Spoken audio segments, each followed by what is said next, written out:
Ever wonder how 71 million disappears through a 656-foot tunnel? Or how elderly criminals drill through concrete vaults on holiday weekends? You're picturing thieves in ski masks, but reality outshines fiction. The world of bank robberies exists in plain sight, where precision, audacity, and sheer luck collide in ways that defy imagination. We know them as villains, yet their methods earn grudging admiration.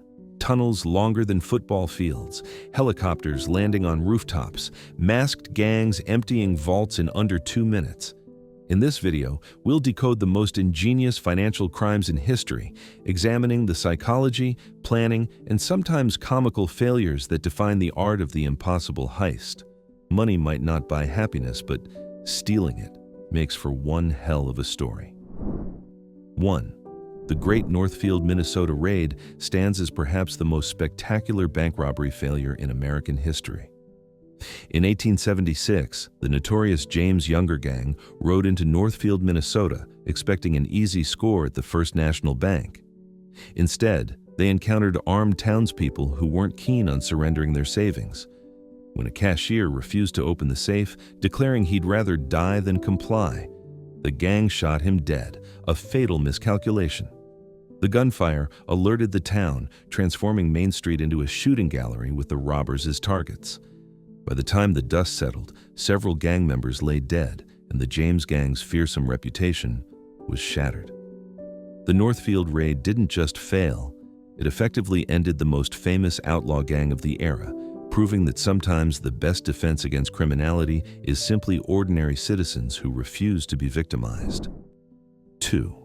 In 1971, thieves spent an entire weekend tunneling into the vault of Lloyd's Bank on London's Baker Street.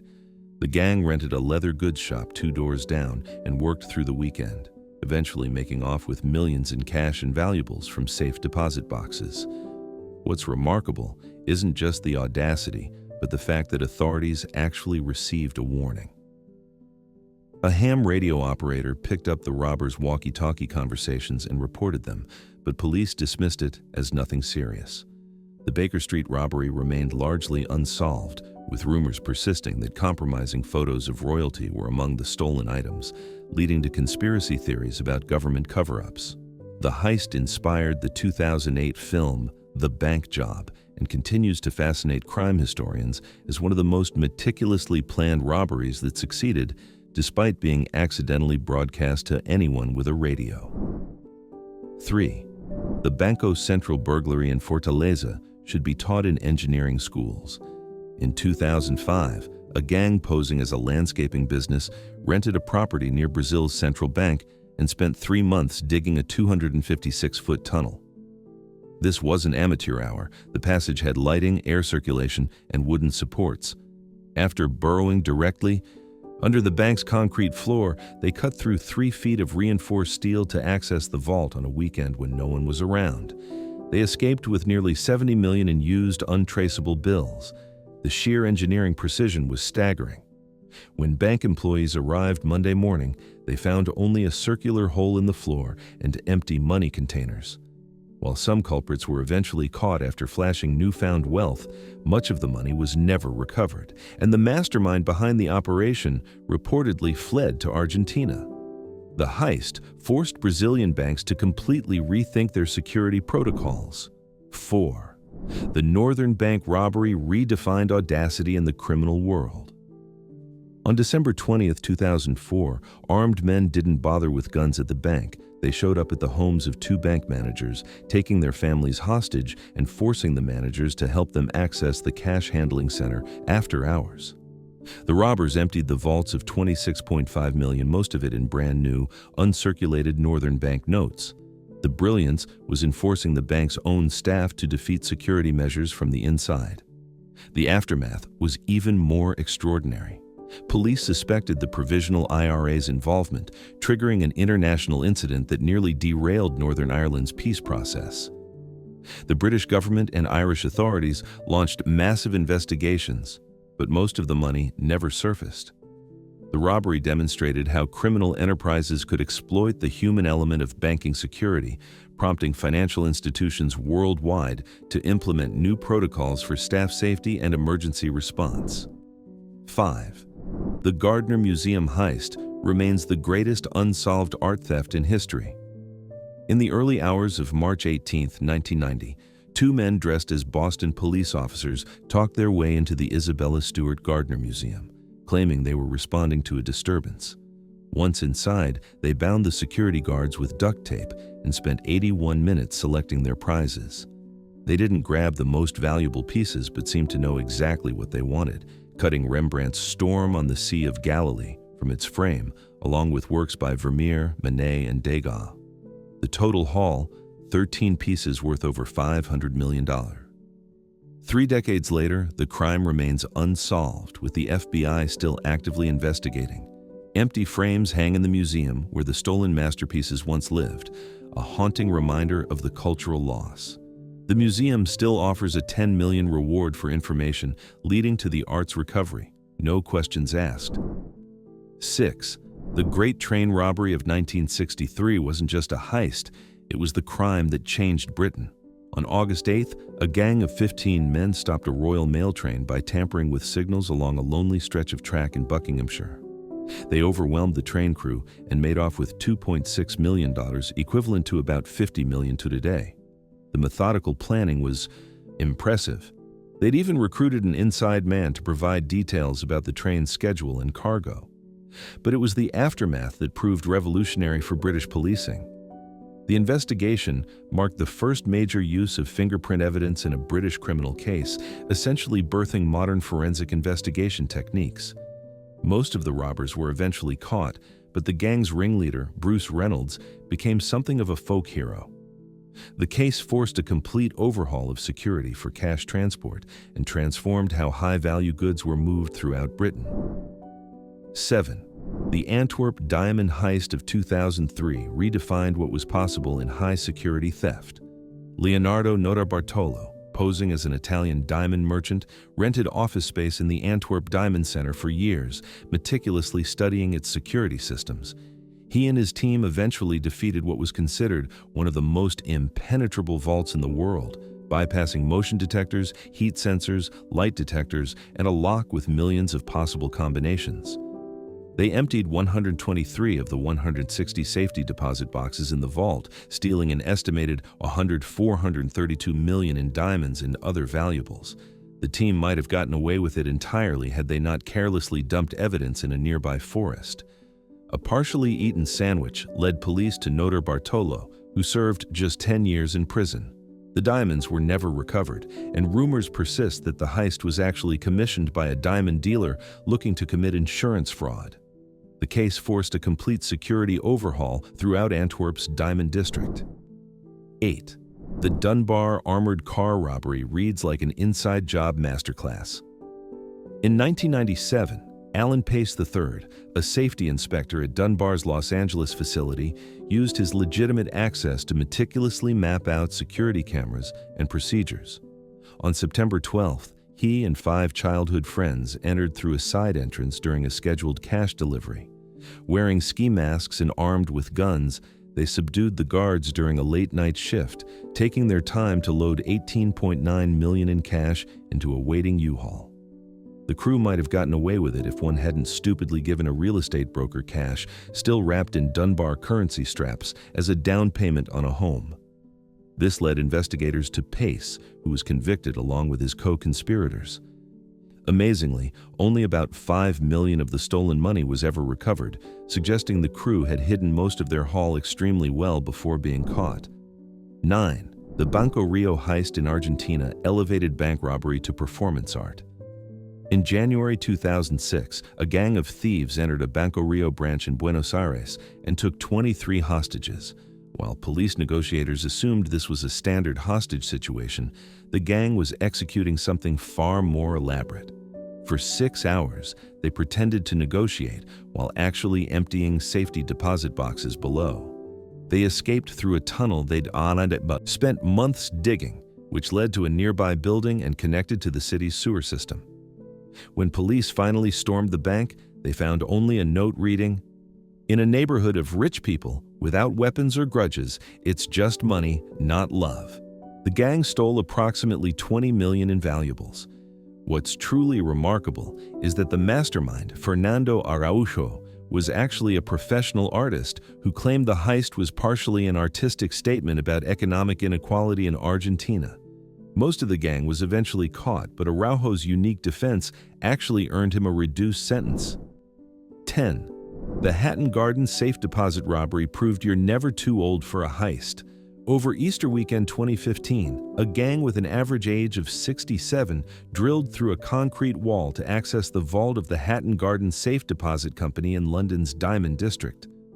These retirees, dubbed the Dad's Army by British press, disabled an elevator to climb down its shaft, then used a heavy-duty drill to create a hole through the vault's 20-inch reinforced concrete wall. They escaped with nearly $14 million in jewelry and valuables.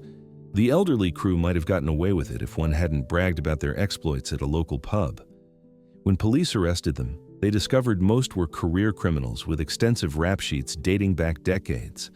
The heist highlighted a significant security vulnerability: the assumption that sophisticated criminals are always young tech experts. The case forced security companies to reconsider their threat models and recognize that old-school techniques executed by patient professionals could still defeat modern systems. 11. The Millennium Dome. Diamond Heist could have been the perfect crime if police hadn't known about it months in advance. In November 2000, a gang planned to steal the Millennium Star, a flawless 203-carat diamond valued at $200 million from London's Millennium Dome exhibition. They crashed a bulldozer through the perimeter fence, then used smoke bombs and nail guns to create chaos while attempting to smash the supposedly impenetrable display case. What they didn't know was that police had replaced the real diamonds with fakes and positioned over 100 officers in an operation codenamed Magician. When the robbers swung their sledgehammers at the case, officers disguised as cleaners and staff emerged from hiding. The gang had meticulously planned their escape route via speedboat on the Thames, but instead found themselves facing one of the largest police stings in British history. The case highlighted how even seemingly perfect plans can be undermined by intelligence leaks and undercover operations. 12. The Loomis Fargo heist proved that sometimes the biggest threat to a bank is the person with the keys.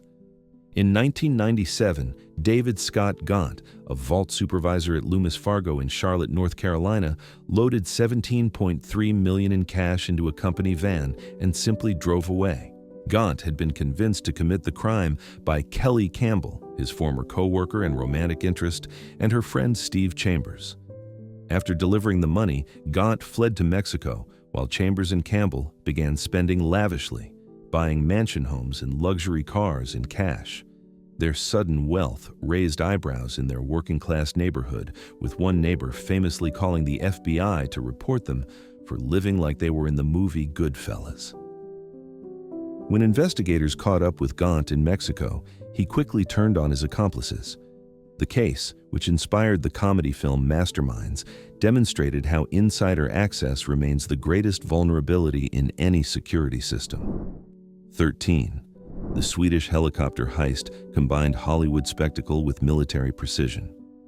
In 2009, a gang landed a stolen helicopter directly on the roof of a G4S cash depot in Stockholm. They smashed through a skylight using explosives to blast their way into the money storage area. The robbers had preemptively placed fake bombs at police helicopter hangars to prevent aerial pursuit and scattered caltrops, metal spikes, on roads to disable police vehicles. In just 20 minutes, they loaded over 39 million Swedish kroner, about $5 million, into the helicopter and vanished. What investigators later discovered was even more shocking. The operation had been planned by a Serbian paramilitary group with combat experience, explaining the tactical sophistication. Though several conspirators were eventually caught, the apparent mastermind evaded capture. The heist forced security companies worldwide to reconsider rooftop vulnerabilities and aerial approaches, a threat vector previously considered too far-fetched to warrant serious defensive measures. 14. The United California bank burglary of 1972 elevated bank heisting to an art form. A crew led by Emil Dincio targeted the United California Bank in Laguna Niguel after hearing rumors that President Nixon kept illegal campaign funds in its vault. The gang flew from Ohio to California and rented a home near the bank. Over a weekend, they defeated the bank's alarm system by cutting telephone lines and neutralizing the secondary alarm. They blasted open the vault door with dynamite, then methodically emptied nearly 500 safety deposit boxes. The haul was estimated between $9 to $30 million. The robbers might have gotten away with it completely, if not for a lucky break. Investigators noticed their hotel room had been paid for with cash from a previous bank job in Ohio. The case demonstrated how vulnerable even sophisticated security systems could be to well-planned attacks, forcing banks nationwide to implement redundant alarm systems and improve vault construction standards. 15. The Brink's-Mat robbery transformed both British policing and the London gold market. In November 1983, 6 armed men broke into the Brink's-Mat warehouse near Heathrow Airport, expecting to find $3 million in cash. Instead, they discovered 3 tons of gold bullion worth $26 million. The robbers only succeeded because they had an inside man, security guard Anthony Black, who provided details about security protocols and keys. What followed the heist was equally remarkable. The gang needed to dispose of marked gold bars, leading to one of the largest money laundering operations in British history. The gold was melted down and recirculated into legitimate markets, allegedly transforming London's criminal landscape and even partially funding the early development of the Docklands. The case created the term "Curse of Brink's-Mat," as nearly all involved met violent ends. More importantly, it revolutionized how police investigated financial crimes, leading to the creation of specialized units focused on tracing illicit money through complex financial systems. 16. The Banco Hispano-Americano heist proves that sometimes the simplest approaches work best. In 1981, 2 men entered Madrid's Banco Hispano-Americano dressed as maintenance workers, claiming they needed to check the electricity. After being escorted to the basement, they pulled out guns and locked the staff in a room.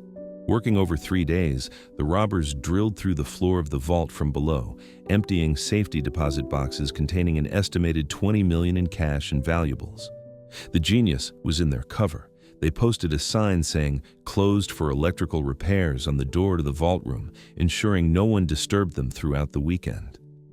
What's remarkable is how they escaped detection despite spending 72 hours inside the bank. Spanish authorities were baffled by the audacity and simplicity of the approach.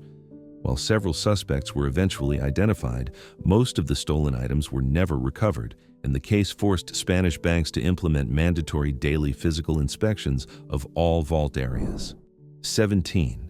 In 1976, Albert Spaghiari orchestrated what he called the heist of the century at Nice's Société Générale. After renting a safe deposit box at the bank, Spaghiari and his crew spent 2 months tunneling from the city's sewer system into the bank's vault.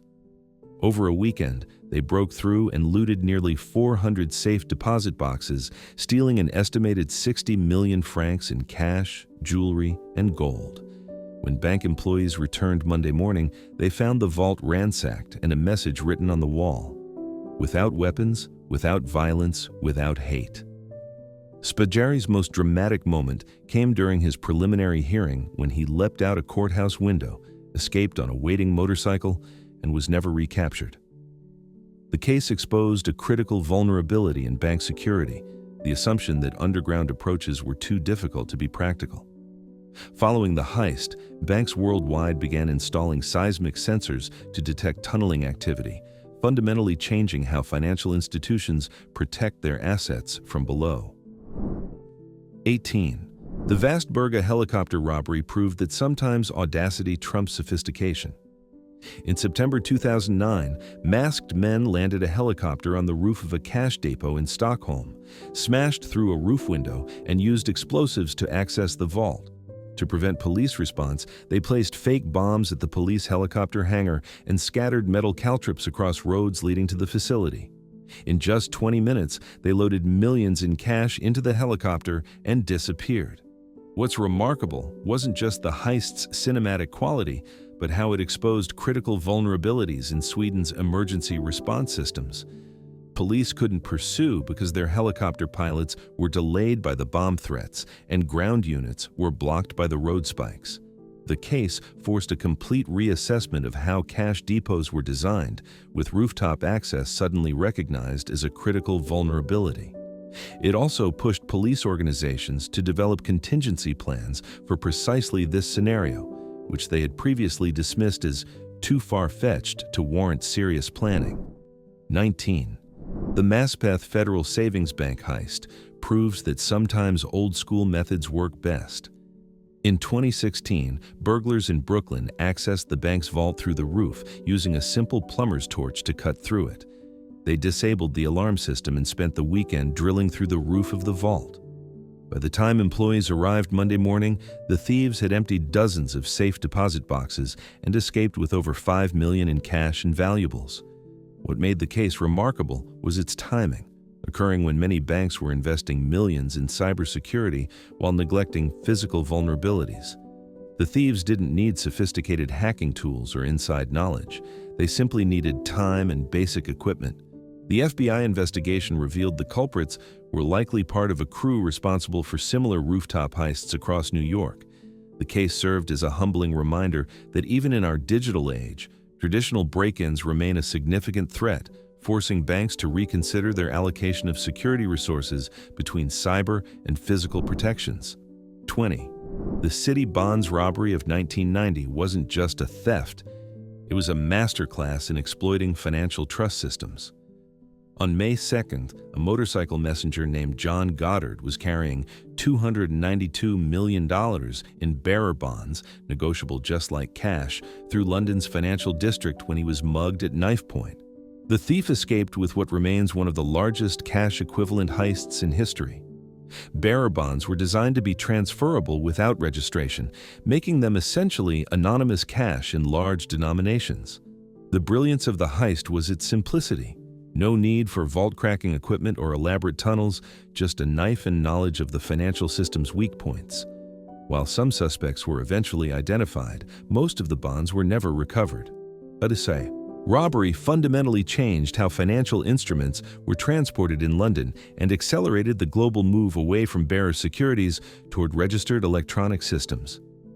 In essence, a single knife-wielding thief helped transform international finance by exposing the vulnerability of paper-based wealth. 21. The Knightsbridge security deposit robbery combined audacity with theatrical flair. In 1987, Valerio Vice, an Italian playboy and career criminal, entered the Knightsbridge Security Deposit Center in London with an accomplice, requesting to rent a safe deposit box. Once in the vault, they pulled out guns, subdued the staff, and let in more gang members. They proceeded to loot nearly 4,000 safety deposit boxes, escaping with an estimated $60 million. Vice fled to Latin America and might have escaped justice entirely if not for his love of luxury cars. Months later, he returned to England to arrange shipping his Ferrari Testarossa to his hideout, a vanity that led to his arrest. What made this case particularly significant was how it exposed the vulnerability of safe deposit facilities that marketed themselves as more secure than banks.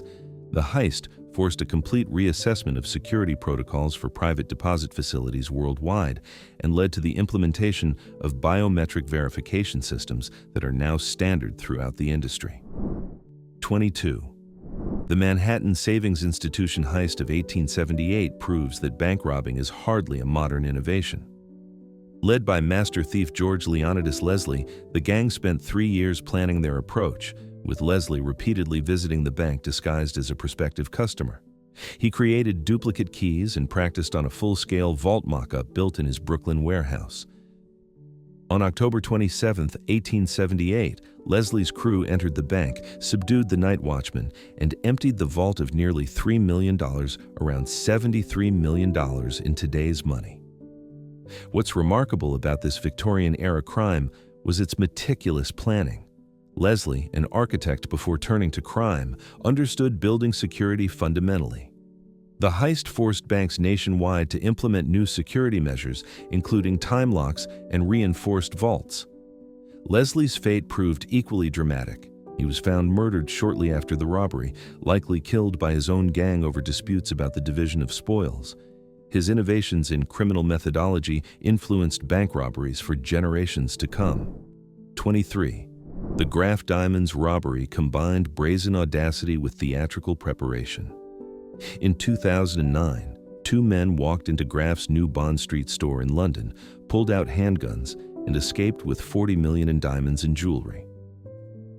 What made this case extraordinary was the robbers' preparation. They spent thousands of pounds on professional makeup artists to transform their appearance using liquid latex, completely altering their facial features.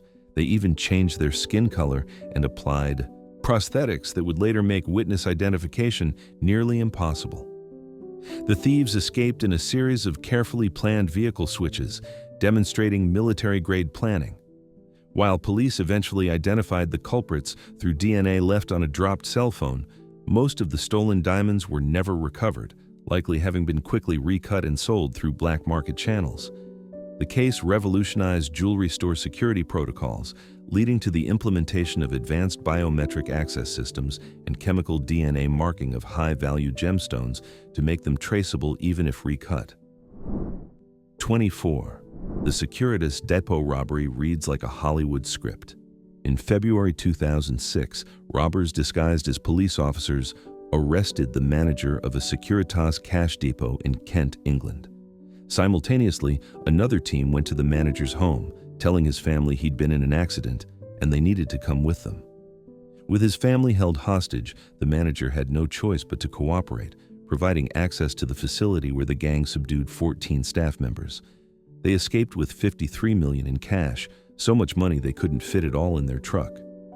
While several gang members were eventually caught, the suspected mastermind fled to Morocco. The case revealed how vulnerable cash processing facilities were to social engineering tactics that exploited personal connections. Following this robbery, cash handling companies worldwide implemented strict family protection protocols, including code word systems to verify legitimate police contact and panic buttons in employees' homes, fundamentally changing how high-security facilities address the human element in their security systems. 25. The Pierre Hotel robbery was a masterclass in criminal sophistication and psychological manipulation. On January 2, 1972, Robert Comfort and his crew walked into New York's Pierre Hotel in the early morning hours wearing tuxedos and carrying champagne. The elegant attire let them blend perfectly with the hotel's upscale atmosphere. After subduing the night staff, they methodically emptied guest deposit boxes of nearly 11 million in cash and jewelry.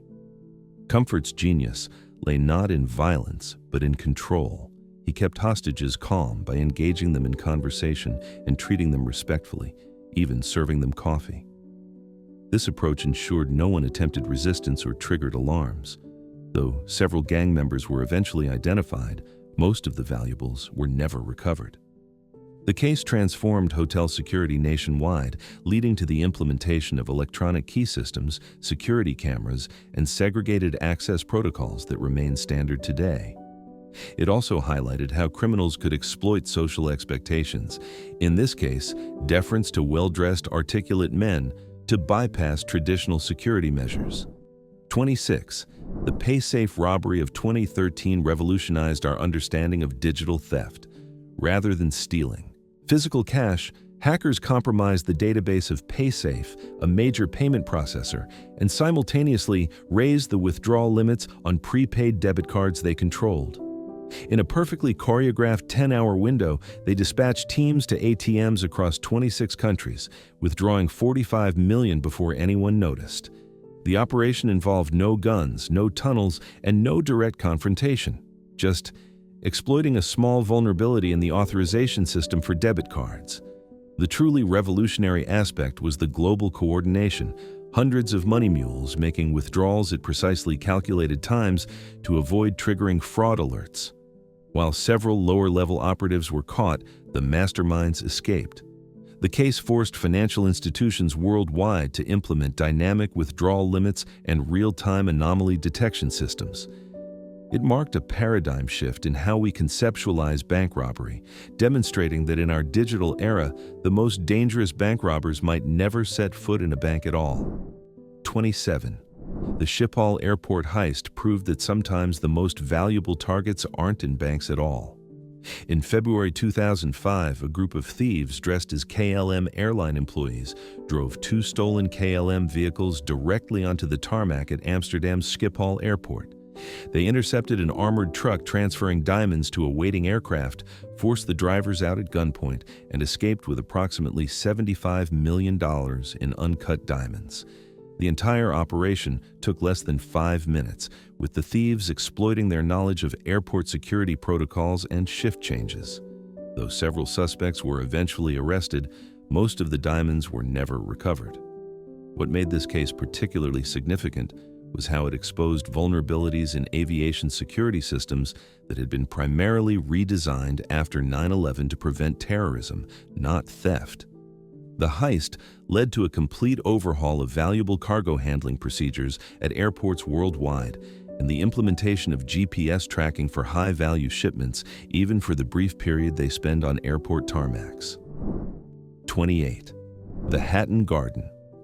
Safe deposit burglary proved you're never too old for one last score. In 2015, a crew of elderly criminals, average age 63, pulled off one of the most audacious heists in British history. They infiltrated Hatton Garden's safe deposit over an Easter weekend, disabled the elevator, climbed down the shaft, and drilled through a 20-inch concrete wall to access the vault.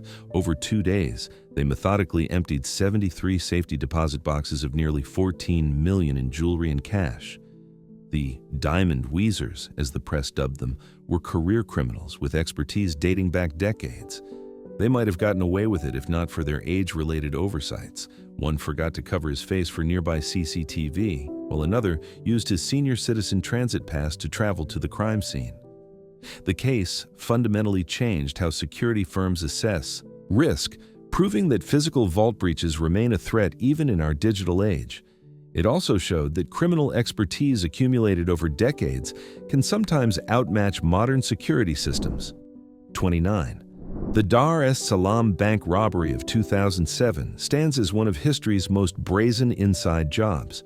3 bank guards at Baghdad's Dar es Salaam Bank, who had been hired to protect the money, simply loaded $282 million in U.S. currency into several vehicles and disappeared.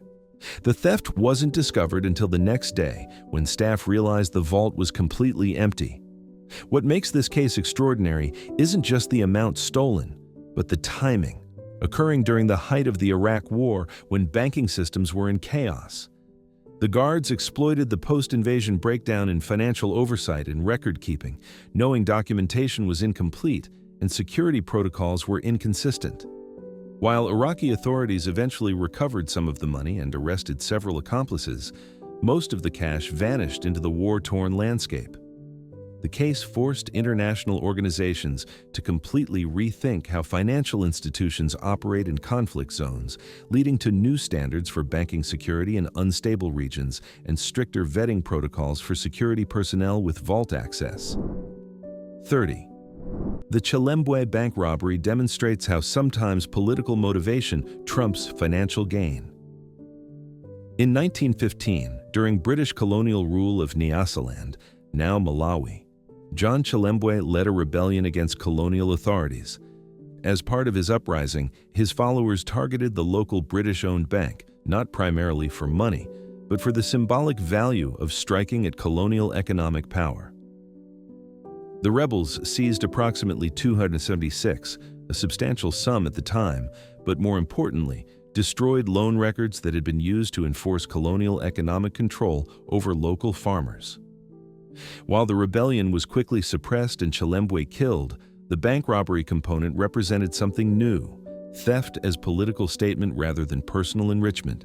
Colonial authorities responded by implementing stricter banking security throughout their territories and establishing armed response protocols specifically for politically motivated attacks. The case stands as one of the earliest examples of what we would now recognize as revolutionary expropriation, setting a pattern that would be repeated throughout anti-colonial struggles worldwide throughout the 20th century. 31. The Banco Central burglary of 2005 redefined criminal engineering. A gang posing as a landscaping business rented a property 2 blocks from Banco Central in Fortaleza, Brazil. Over 3 months, they dug a sophisticated 256-foot tunnel complete with lighting, ventilation, and wooden supports.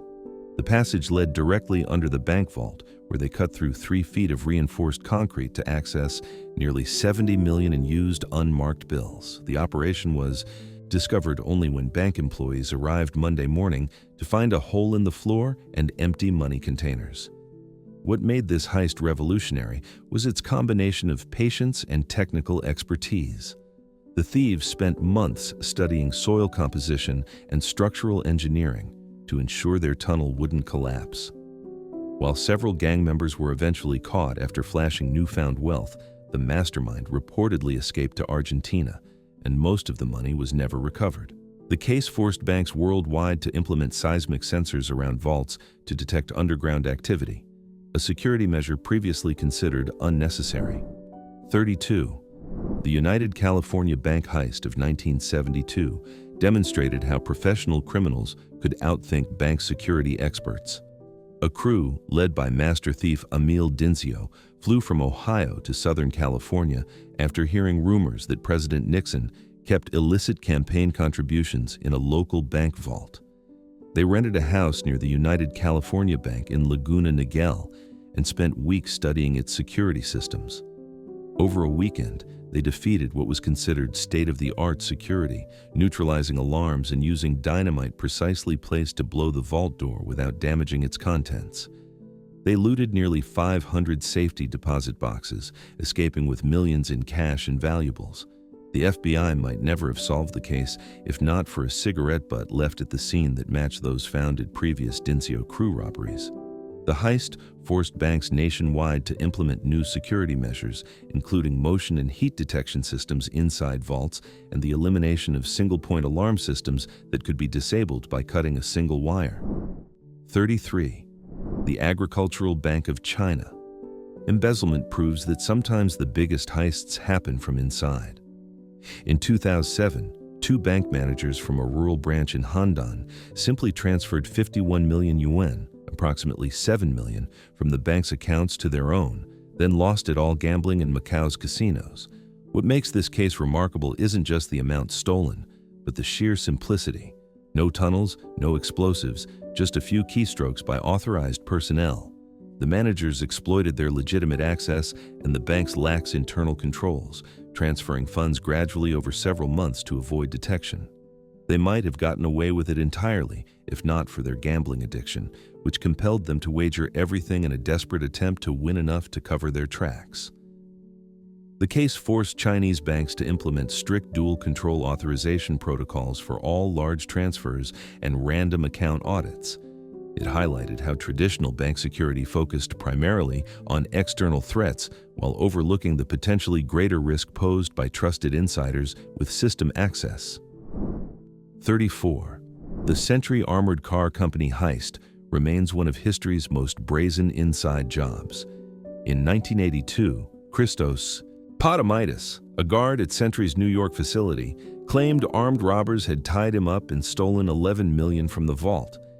Investigators became suspicious when they realized the vault's time lock had been properly deactivated and security systems professionally bypassed, suggesting inside knowledge. Eventually, police determined Papadimitis had staged the robbery himself, letting accomplices into the facility after hours. The case took another turn when the theft's suspected mastermind was found murdered, likely by the Gambino crime family seeking to eliminate witnesses. Papadimitis served 15 years in prison, but most of the money was never recovered. The heist fundamentally changed how armored car companies vet employees and manage vault access, introducing mandatory rotation of guard assignments and 2-person integrity protocols that remain industry standards today. It demonstrated how insider threats often pose greater risks than external ones, reshaping security priorities throughout the cash handling industry. 35. The Banco Central heist in Fortaleza remains the gold standard of criminal engineering. In 2005, a gang posing as a landscaping company rented a property near Brazil's central bank and spent 3 months digging a sophisticated tunnel, complete with lighting, air conditioning, and wooden supports. They burrowed straight to the bank's vault, cutting through 3 feet of reinforced concrete to access nearly 70 million in used, untraceable bills. Bank officials arrived Monday morning to find only a hole in the floor and empty money containers. What's truly remarkable was the gang's patience and precision. They even distributed the excavated dirt as landscaping material to avoid suspicion. While several thieves were eventually caught after flashing newfound wealth, a classic criminal blunder that never seems to get old, most of the money vanished. The case forced banks worldwide to implement seismic sensors around their vaults, a security measure previously dismissed as paranoid overkill. Sometimes it turns out the paranoid are just ahead of the curve. 36. The Société Générale heist of 1976 proves that sometimes criminals have a flair for the dramatic. Albert Spadjari, a photographer and right-wing extremist, led a gang that spent months tunneling from the Parisian sewer system into the vault of Société Générale Bank in Nice. Over a long weekend, they looted nearly 400 safe deposit boxes of an estimated 60 million francs in cash, jewelry, and gold. When employees returned Monday morning, they found the vault ransacked and a message written on the wall: "Without weapons, without violence, without hatred." Spadjari's theatrical nature extended to his legal proceedings.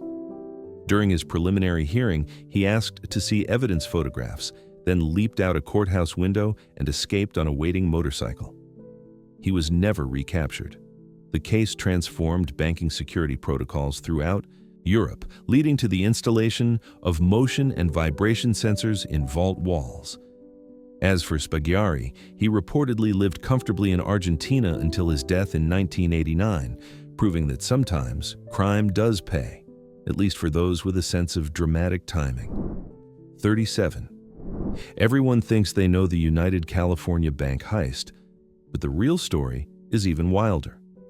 In 1972, master thief Emil Dincio and his crew targeted this Southern California bank after hearing rumors that President Nixon kept illegal campaign contributions in its vault. The gang flew from Ohio, rented a house near the bank, and spent weeks studying its security systems. Over a weekend, they defeated what was considered state-of-the-art security, using explosives to precisely blast the vault door without damaging its contents. They methodically emptied nearly 500 safety deposit boxes, escaping with an estimated 30 million in cash and valuables. The FBI might never have caught them if not for a cigarette butt with Ohio-specific tobacco left at the scene. The case revealed how vulnerable even the most sophisticated security systems were to patient, professional criminals. It forced a complete redesign of vault door mechanisms nationwide and led banks to implement independent backup alarm systems, innovations that remain standard today. Sometimes the most educational crimes are the ones that almost succeeded. 38. The Baker Street bank robbery stands as the perfect heist, except for one small radio problem. In 1971, a gang tunneled into Lloyd's Bank on Baker Street in London and looted safe deposit boxes containing millions in cash and valuables. The operation was meticulously planned. They rented a leather goods shop 2 doors down, worked through the weekend, and escaped without triggering alarms. But here's where it gets absurd. A ham radio enthusiast accidentally picked up the thieves' walkie-talkie conversations and reported them to police, who dismissed the warning as a prank. When authorities finally realized what had happened, most of the gang had vanished. Persistent rumors claimed the thieves discovered compromising photos of British royalty in the boxes, leading to government intervention to suppress the investigation. The case inspired the film The Bank Job and led to major changes in bank security, including radio frequency shielding around vaults. Sometimes the perfect crime is undone by the most unpredictable factors, like a random radio hobbyist with too much free time. 39. The Pierre Hotel robbery of 1972 was less a heist and more a masterclass in criminal hospitality. On New Year's morning, Bobby Comfort and his crew walked into New York's prestigious Pierre Hotel dressed in tuxedos, an inspired choice that made them blend perfectly with the upscale surroundings. After subduing the night staff with remarkable politeness, they proceeded to systematically rob the guest deposit boxes of nearly $11 million in jewelry and cash. Comfort, living up to his ironic surname, kept hostages calm by engaging them in conversation and even serving them coffee. The gentlemanly approach ensured no one attempted to trigger alarms. Though several gang members were eventually identified, most of the valuables were never recovered.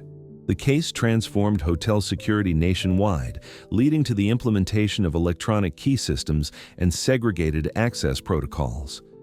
Perhaps most importantly, it demonstrated how criminals could weaponize social expectations, in this case, our tendency to defer to well-dressed, articulate men, to bypass traditional security measures.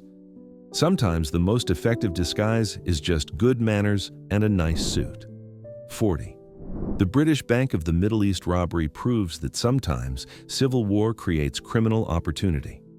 In 1976, during the chaos of Lebanon's civil conflict, a group of professional thieves, allegedly affiliated with Palestinian militant groups, seized the moment to target one of Beirut's wealthiest institutions.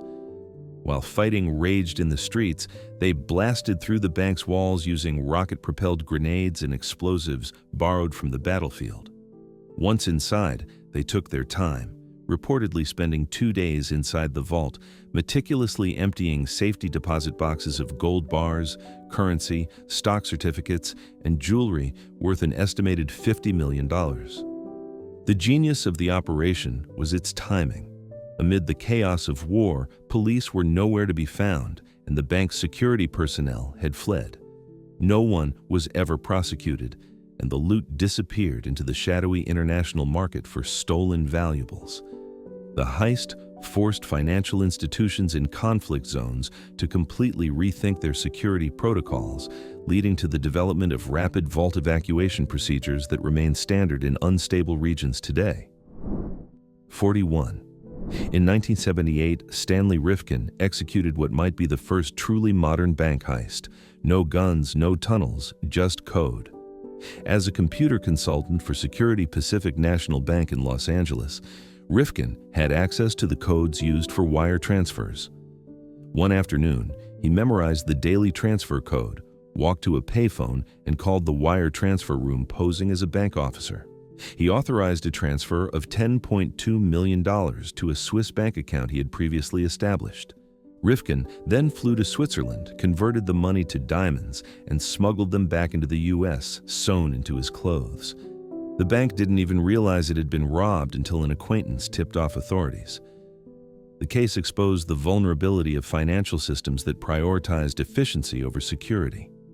It fundamentally changed how banks handled electronic transfers, leading to the implementation of callback verification procedures and segregation of duties, security measures that protect trillions in daily transfers today.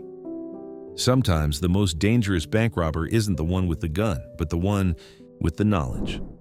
42. The Wells Fargo heist of 1983 stands as one of history's most ruthless armored car robberies. In West Hartford, Connecticut, a gang led by career criminal Victor Garina ambushed a Wells Fargo depot, subduing guards and escaping with $7 million in cash. But what made this case extraordinary wasn't the take, it was the motivation. The FBI later discovered the robbery wasn't just for profit, but was partially funded and planned by Los Macheteros, a Puerto Rican separatist group, making it one of the few bank robberies in American history classified as domestic terrorism. While Garina escaped to Cuba and lived under protection of the Castro regime, most of his accomplices were eventually captured. The case fundamentally changed armored car security protocols nationwide, leading to the implementation of GPS tracking, random route planning, and mandatory two-person teams. It also blurred the line between ordinary crime and political violence, forcing security professionals to consider ideological motivation when assessing threats. Sometimes, a robbery is about more than just the money. 43. The Purolator security warehouse robbery proved that sometimes simplicity trumps sophistication. In December 1982, thieves targeting a Chicago Purolator facility didn't bother with elaborate tunnels or high-tech hacking. They simply cut a hole in the roof over a holiday weekend when no one was around, dropped into the counting room, and helped themselves to $4.3 million in cash. The robbers didn't even need to crack a safe. The money was sitting in canvas bags waiting to be processed. What's remarkable was how long they had to work undisturbed. Police estimated they spent nearly 12 hours inside, methodically cleaning out the facility. While several suspects were eventually identified, most of the money was never recovered. The case forced a complete reassessment of security protocols at cash processing centers nationwide, leading to the implementation of motion detectors, 24-hour guards, and regular holiday inspections, measures that seem obvious in retrospect but were surprisingly absent at facilities handling millions in currency. Sometimes the biggest security gaps are the most obvious ones. 44. The National Bank of Georgia. Scandal represents the banking equivalent of a slow-motion train wreck. In the late 1970s, Burt Lance, a prominent Georgia banker and briefly President Carter's budget director, oversaw questionable banking practices that eventually led to federal investigations. The bank had made millions in loans to Lance's businesses and associates, often without proper collateral or documentation. When regulators started asking questions, they discovered a web of self-dealing, conflicts of interest, and financial sleight of hand that threatened the bank's solvency. While technically not a heist in the traditional sense, Lance's actions effectively extracted millions from the bank through dubious loans that often went unpaid. The scandal resulted in Lance's resignation from government and multiple federal investigations. More importantly, it helped spur the development of stronger banking regulations regarding insider transactions and conflicts of interest. The case demonstrated that sometimes the most effective bank robbery doesn't involve a mask and a gun, just a nice suit in a corner office with a good view. 45. The Century Armored Car Heist stands as the perfect inside job. In December 1982, Christos Padomaitis, a guard at Century's Bronx facility, reported being tied up by armed robbers who stole $11 million from the vault. Investigators became suspicious when they realized the vault's time lock had been properly deactivated and security systems professionally bypassed, suggesting inside knowledge. Eventually, police determined Padomaitis had staged the robbery, letting accomplices into the facility after hours. The case took another dramatic turn when the suspected mastermind was found murdered, likely eliminated by organized crime figures to prevent him from talking. Padomaitis served 15 years in prison. Most of the money was never recovered. The heist fundamentally changed how armored car companies vet employees and manage vault access, introducing mandatory rotation of guard assignments and two-person integrity protocols. It demonstrated how insider threats often pose greater risks than external ones, reshaping security priorities throughout the cash handling industry. As one FBI agent Riley noted, "The most dangerous person in any secure facility is the one with the keys." 46. The first National Bank of Chicago wire fraud attempted in 1978 was banking's first major electronic heist. A group of sophisticated criminals attempted to steal $70 million by manipulating the bank's wire transfer system, a stunning amount for the era. The scheme involved hijacking the bank's legitimate communication lines and inserting fraudulent transfer orders to move funds to accounts in New York and Dubai. What saved the bank was a simple clerical error. A suspicious bank officer noticed discrepancies in some transfer codes and halted the transactions for verification. The attempted heist revealed how vulnerable early electronic banking systems were to manipulation and prompted a complete overhaul of wire transfer security. Banks implemented multi-factor authentication, callback verification, and transfer amount limits that remain foundational to financial security today. The case fundamentally changed how financial institutions approached cybersecurity, transforming it from an afterthought to a central concern. In many ways, this failed heist marked the beginning of the modern era of financial crime, where keyboards have replaced guns. 47. In 1975, the chemical bank robbery demonstrated the enduring vulnerability of the most basic security measures. Over Labor Day weekend, thieves simply cut through the roof of a chemical bank branch in the Bronx, dropped down into the vault area, and methodically emptied dozens of safety deposit boxes containing an estimated $4 million in cash and valuables. The robbers worked leisurely over the 3-day holiday, using basic tools to pry open boxes and sort through their contents, taking only items of significant value. Police believed the thieves had insider knowledge about the bank's layout and security systems, as they managed to avoid triggering alarms. Though suspects were eventually identified through underworld informants, most of the stolen items were never recovered. The case forced banks nationwide to implement holiday security checks, roof sensors, and vibration detectors. Most importantly, it demonstrated that even as banking technology evolved, physical security vulnerabilities remained stubbornly persistent. Sometimes the oldest approaches to theft remain effective simply because security focuses too much on sophistication and not enough on basics. 48.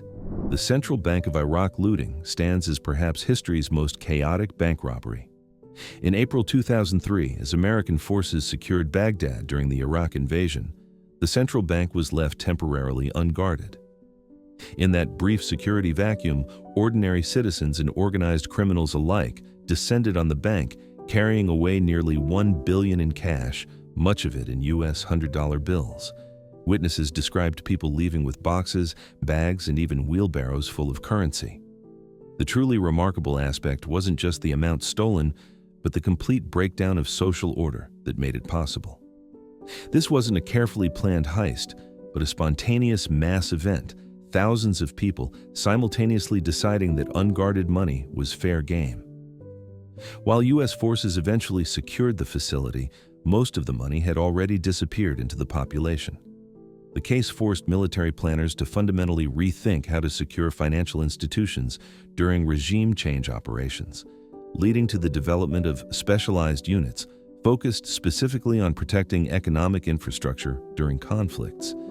Sometimes the most effective heist requires no planning at all, just the right moment of chaos. 49.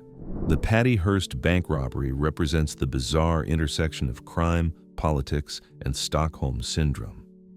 In April 1974, newspaper heiress Patricia Hearst, who had been kidnapped by the radical Symbionese Liberation Army 2 months earlier, was captured on security cameras participating in a robbery of Hibernia Bank in San Francisco.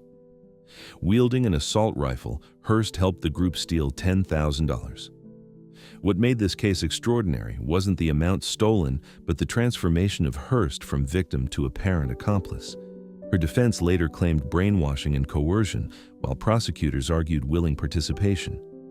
The case fascinated the public and sparked national debate about captivity's psychological effects. Hearst was convicted, but later received a presidential commutation and eventual pardon. Beyond its cultural impact, the case led banks to implement more sophisticated camera systems and train employees to recognize signs of duress during robberies. It fundamentally changed how law enforcement approached hostage situations, recognizing that psychological manipulation could transform victims into apparent accomplices. In the strangest twist of criminal justice, Hearst went from America's most famous kidnap victim to its most controversial bank robber in just 80 days. 50. The Irving Trust Company robbery of 1977 demonstrates how the simplest approaches often prove most effective. Over an August weekend, thieves entered the bank's main branch in Manhattan through an unlocked door connected to an adjacent building under renovation. They proceeded to cut a hole in the wall leading to the vault area, then used basic power tools to open nearly 100 safety deposit boxes, escaping with approximately $5 million in cash, jewelry, and bearer bonds. The thieves left behind less valuable items, suggesting they had expertise in quickly assessing worth. What made this case remarkable was its simplicity. No sophisticated alarm circumvention, no computer hacking, just exploiting a basic physical vulnerability that everyone had overlooked. While suspects with organized crime connections were eventually identified, most of the stolen items were never recovered. The case forced banks nationwide to implement more rigorous inspections of adjacent properties and to secure all potential access points, not just the obvious ones. Sometimes the most effective security breaches don't require genius, just the ability to see what everyone else has missed. 51. The manufacturers. Hanover Trust computer heist of 1979 stands as an early warning of the digital revolution in bank robbery. Computer programmer Jerry Schneider exploited his intimate knowledge of the bank systems to create phantom accounts and transfer funds to them through manipulated transaction codes.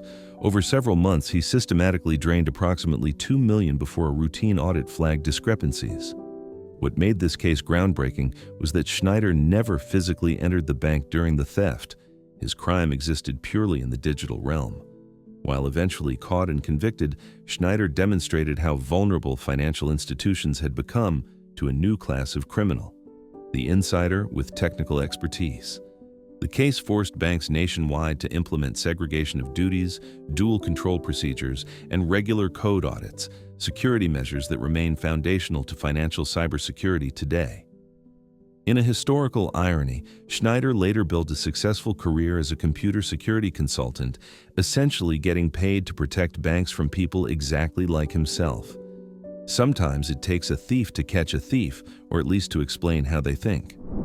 52. The Marine Midland Bank tunnel job proves that sometimes old-school methods remain the most effective. Over Memorial Day weekend 1981, thieves rented a storefront adjacent to the bank's Bronx branch and spent weeks digging a narrow tunnel into the vault area. Once inside, they methodically drilled into nearly 100 safety deposit boxes, escaping with approximately $3.6 million in cash, jewelry, and negotiable securities. The operation showed remarkable patience. Police estimated the tunnel took over a month to complete, with the thieves working only at night to avoid detection.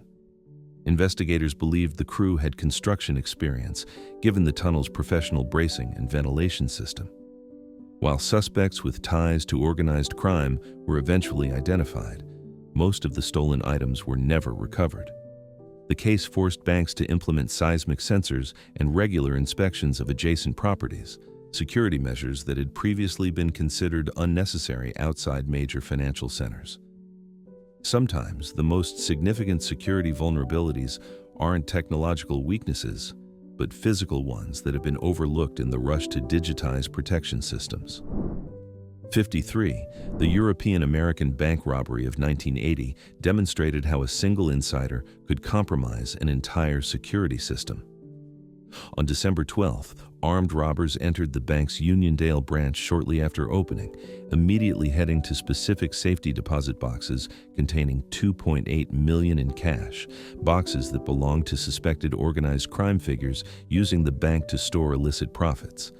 The precision of the robbery suggested inside information, and investigators eventually identified a bank employee who had been threatened and coerced into providing vault details and box numbers.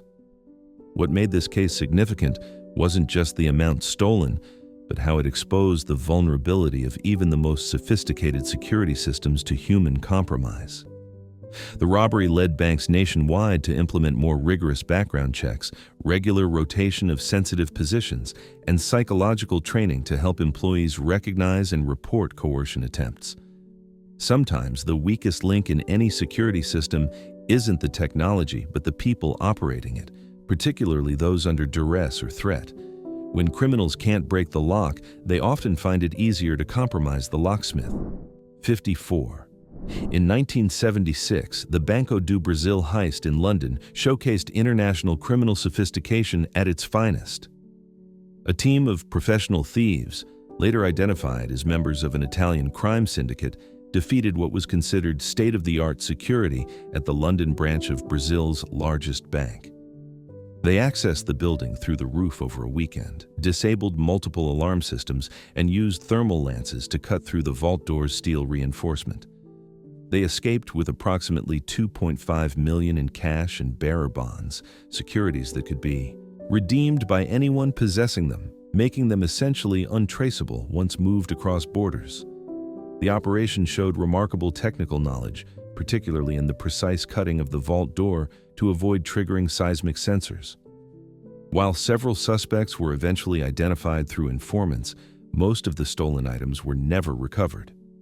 The case forced international banks to implement 24-hour monitoring systems connected to multiple response centers, a security approach that remains standard today. Sometimes the most effective criminal enterprises are those that operate across borders, exploiting the gaps between different countries' law enforcement jurisdictions. 55. The Chase Manhattan armored car robbery reads like a military operation gone wrong. In October 1980, a well-armed crew ambushed a Chase armored truck during a delivery in Brooklyn, killing one guard and seriously wounding another before escaping with $3.3 million in cash. What investigators later discovered was truly shocking. The robbery had been planned and executed by former military personnel who had applied their tactical training to criminal enterprise. The precision of the attack suggested extensive reconnaissance and planning, with the robbers knowing exactly when the guards would be most vulnerable during their delivery route. While several suspects were eventually identified through informants, most of the money was never recovered. The case forced armored car companies nationwide to completely redesign their delivery protocols, implementing randomized scheduling, GPS tracking, and enhanced communications with law enforcement. Perhaps most significantly, the robbery led to the development of cooperative training between police departments and private security firms, creating the integrated response protocols that remain standard today. Sometimes the most dangerous criminals are those who have been professionally trained by the government itself. 57. The Bank of Montreal heist of 1961 stands as Canada's most audacious bank robbery of the era. Georges Lemay and his crew targeted the bank's head office in Montreal over the Dominion Day holiday weekend, gaining entry through a skylight and methodically drilling through the vault ceiling from an overlooking mechanical room. They escaped with $383, an enormous sum for the time, equivalent to over $3 million today. The operation showed remarkable technical knowledge, particularly in the precise drilling necessary to access the vault without triggering alarms. Lemay fled to Florida and managed to evade capture for years by undergoing plastic surgery to alter his appearance, becoming one of the first criminals to use cosmetic procedures as a fugitive technique. The case forced Canadian banks to implement more sophisticated alarm systems and regular holiday security checks. Perhaps most significantly, it led to enhanced international police cooperation, as Canadian authorities worked with American colleagues to eventually capture Lemay in Florida. Sometimes the most effective criminal innovations aren't in the heist itself, but in the escape that follows. 58. The Ulster Bank robbery of 1976 blurred the line between crime and political warfare.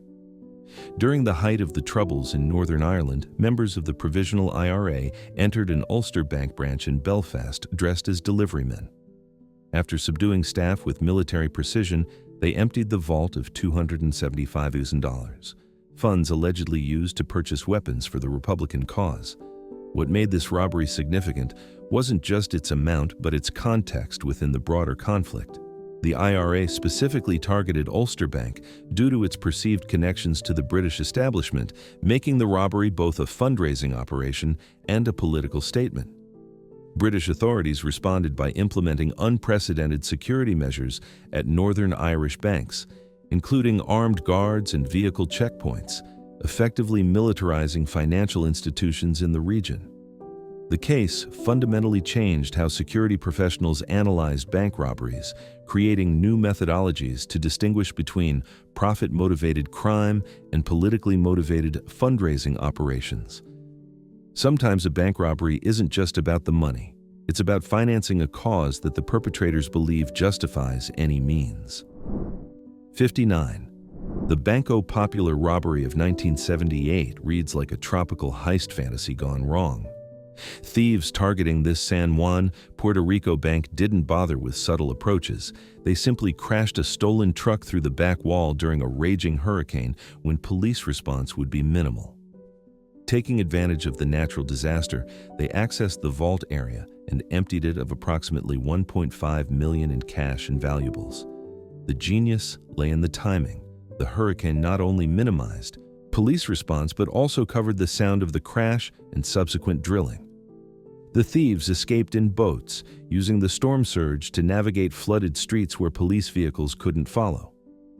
While several suspects were eventually identified through informants, most of the stolen items were never recovered. The case forced banks in hurricane-prone regions to implement specific disaster security protocols, including vault evacuation procedures and hardened storm barriers. Sometimes the most effective accomplice in a heist isn't a person, but Mother Nature herself, turning weather that would keep most people indoors into the perfect cover for a daring robbery. 60. The Chase Manhattan embezzlement of 1977 demonstrates how the most dangerous thieves often wear suits and have corner offices. Bank executive David Irving spent 3 years systematically transferring small amounts from numerous corporate accounts to shell companies he controlled, eventually accumulating approximately $1.4 million.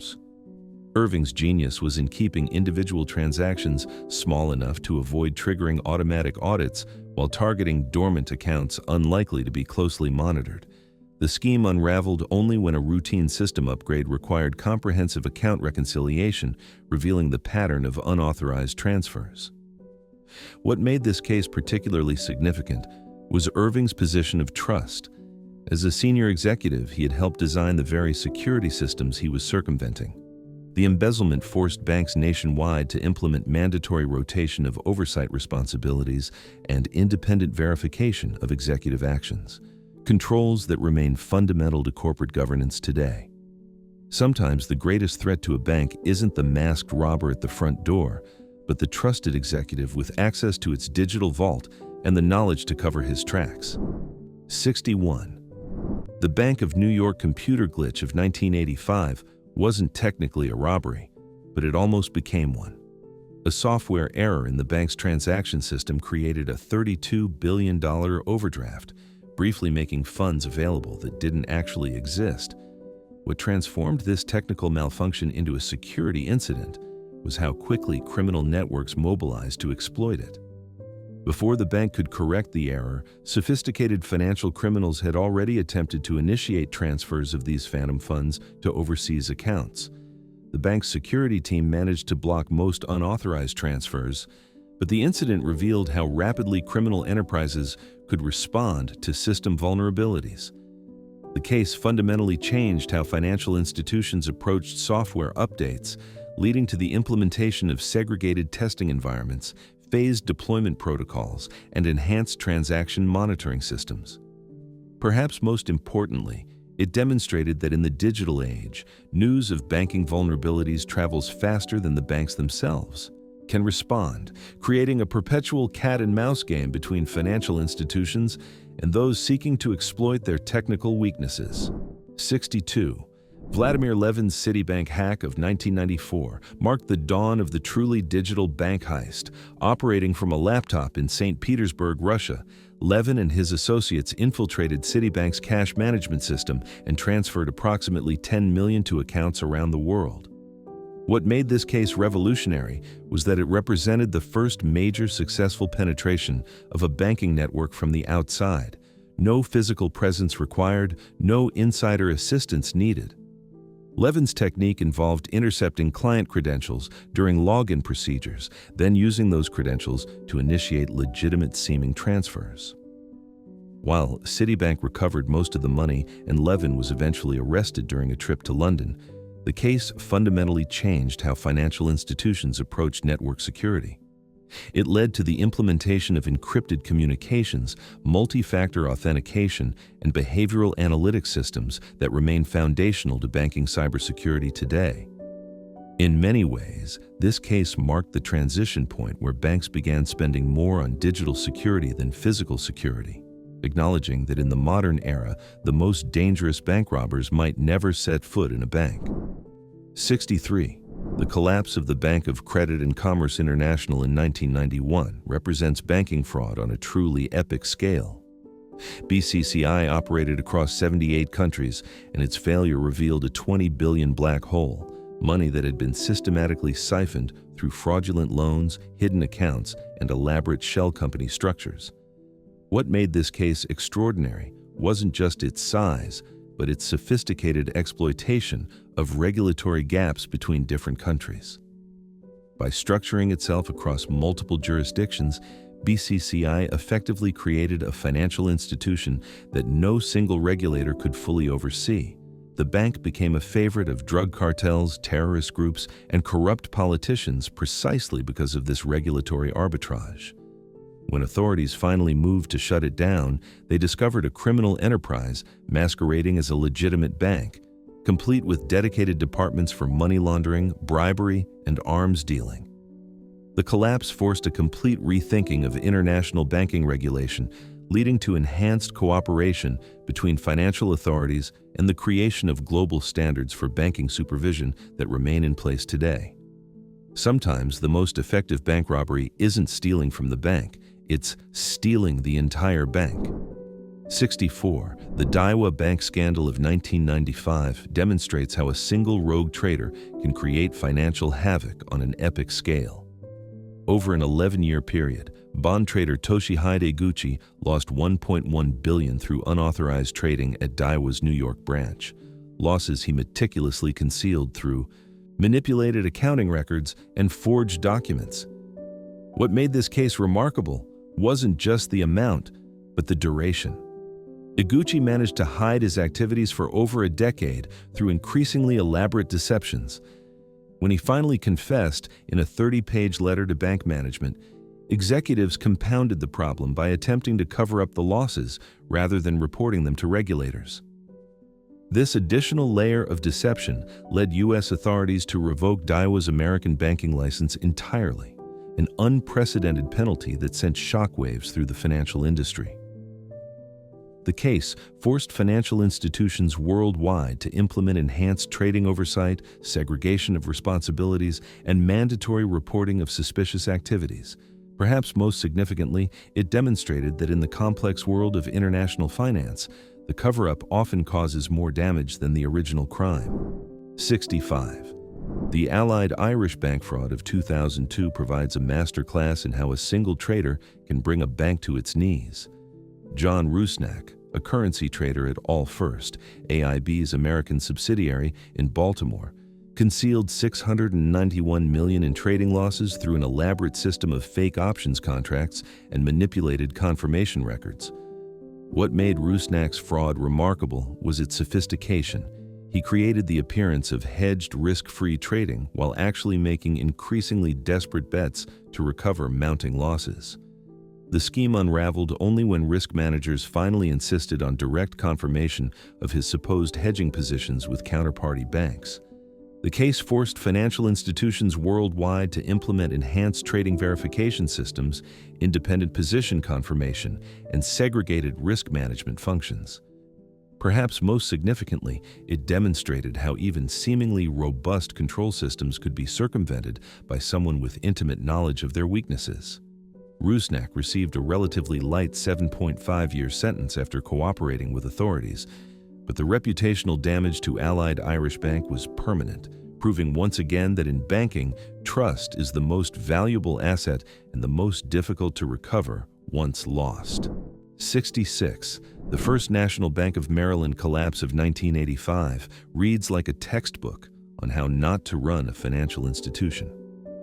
Jeffrey Levitt, the bank's president and majority shareholder, treated the institution as his personal piggy bank, approving millions in loans to his own development projects, financing his lavish lifestyle with bank funds, and falsifying records to hide mounting losses. Over several years, he extracted approximately $185 million through self-dealing and fraudulent transactions. What made this case particularly egregious was Levitt's betrayal of the community's trust. First National had positioned itself as a neighborhood bank serving working-class Baltimoreans, many of whom lost their life savings when it collapsed. Federal regulators were forced to intervene, but by then, the damage was done. The case led to significant strengthening of regulations regarding insider transactions and conflicts of interest. Levitt ultimately served just 7 years in prison, but the case created lasting changes in how banks are supervised, particularly regarding loans to bank directors and officers. Sometimes the greatest threat to depositors isn't masked robbers, but the respectable community leaders entrusted with safeguarding their money. 67. In 1982, the Penn Square Bank failure demonstrated how a small Oklahoma bank could threaten the entire American financial system. Energy lending officer Bill Patterson approved billions in loans to oil and gas companies based on wildly inflated reserve estimates and questionable collateral. As energy prices dropped, these loans collapsed, taking Penn Square down with them. But here's where it gets truly frightening. Penn Square had sold participations in these bad loans to many of America's largest banks, including Continental Illinois, Chase Manhattan, and Seattle First. The failure created a domino effect that ultimately led to Continental Illinois's collapse 2 years later. At the time, the largest bank failure in American history. The case fundamentally changed how regulators approach systemic risk, leading to enhanced oversight of loan participations and interbank exposures. It also demonstrated how a seemingly isolated failure at a small institution could threaten the entire financial system through contagion effects. Sometimes the most dangerous bank robberies aren't committed by masked men with guns, but by respectable bankers in suits whose recklessness can destroy not just their own institutions, but potentially the entire banking system. 68. The Banco Ambrosiano scandal serves as a perfect case study in the unholy trinity of banking, politics, and organized crime. In 1982, Roberto Calvi, nicknamed God's banker for his close ties to the Vatican, was found hanging beneath London's Blackfriars Bridge with bricks in his pockets and 14,000 in 3 different currencies. This dramatic end came as investigators closed in on his systematic looting of Banco Ambrosiano, Italy's largest private bank. Calvi had created a labyrinthine network of offshore companies to siphon $1.4 billion from the bank, with mysterious Vatican connections that have never been fully untangled. When the bank collapsed, thousands of ordinary Italians lost their savings. Initial rulings called Calvi's death a suicide, but later investigations concluded it was murder, likely by the mafia protecting higher interests. The scandal forced a complete restructuring of Italian banking regulation and Vatican financial oversight. Looking back, it remains a sobering reminder that when banking, religion, and organized crime intersect, the truth becomes just another negotiable security. 69. The Lincoln savings and loan collapse represents the perfect storm of deregulation, greed, and political corruption. Charles Keating, a former anti-pornography crusader turned financier, acquired Lincoln S&L in 1984 and immediately began exploiting regulatory loopholes to make risky investments prohibited under traditional banking rules. When regulators finally questioned these practices, Keating deployed his secret weapon: 5 U.S. senators who had received substantial campaign contributions, the infamous Keating 5, to pressure regulators to back off. By the time authorities seized the institution in 1989, taxpayers were on the hook for $3.4 billion, then the largest bank failure in American history. Thousands of elderly investors, many of whom believed they were buying government-insured certificates, lost their life savings. The debacle resulted in Keating's conviction on 73 counts of fraud and conspiracy, though he served just 4.5 years before his convictions were overturned on technicalities. Beyond the financial cost, the case crystallized public perception of the savings and loan crisis as a monument to unchecked avarice and regulatory capture. 70. The E.F. Hutton check-kiting scheme reveals how even America's most prestigious financial institutions weren't above old-fashioned fraud when profits were on the line. In 1985, E.F. Hutton, whose commercials famously claimed, "When E.F. Hutton talks, people listen," pleaded guilty to 2,000 counts of mail and wire fraud for systematically overdrawing accounts at 400 banks. The scheme was breathtaking in its simplicity. Hutton managers would write checks from one bank account before funds were available, then deposit them in another bank, creating a float period where they effectively had free use of millions in bank money. This intentional shell game generated up to $250 million in daily interest-free loans, allowing Hutton to pocket an estimated $8 million annually. What's particularly striking is that this wasn't the work of rogue employees, but an institutionalized practice encouraged by management. Though Hutton paid $10 million in fines, no executives faced jail time. The scandal fundamentally changed banking regulations regarding check clearing times and accelerated the implementation of electronic funds verification that remains standard today. When analyzing financial ethics, sometimes the most instructive cases are the most brazen. 71. The collapse of Drexel Burnham Lambert in 1990 marked the end of the greed is good era on Wall Street. Michael Milken, the firm's junk bond king, transformed corporate finance by convincing investors to buy high-yield bonds from companies previously considered too risky for debt financing. This innovation revolutionized American business until it became a vehicle for manipulation.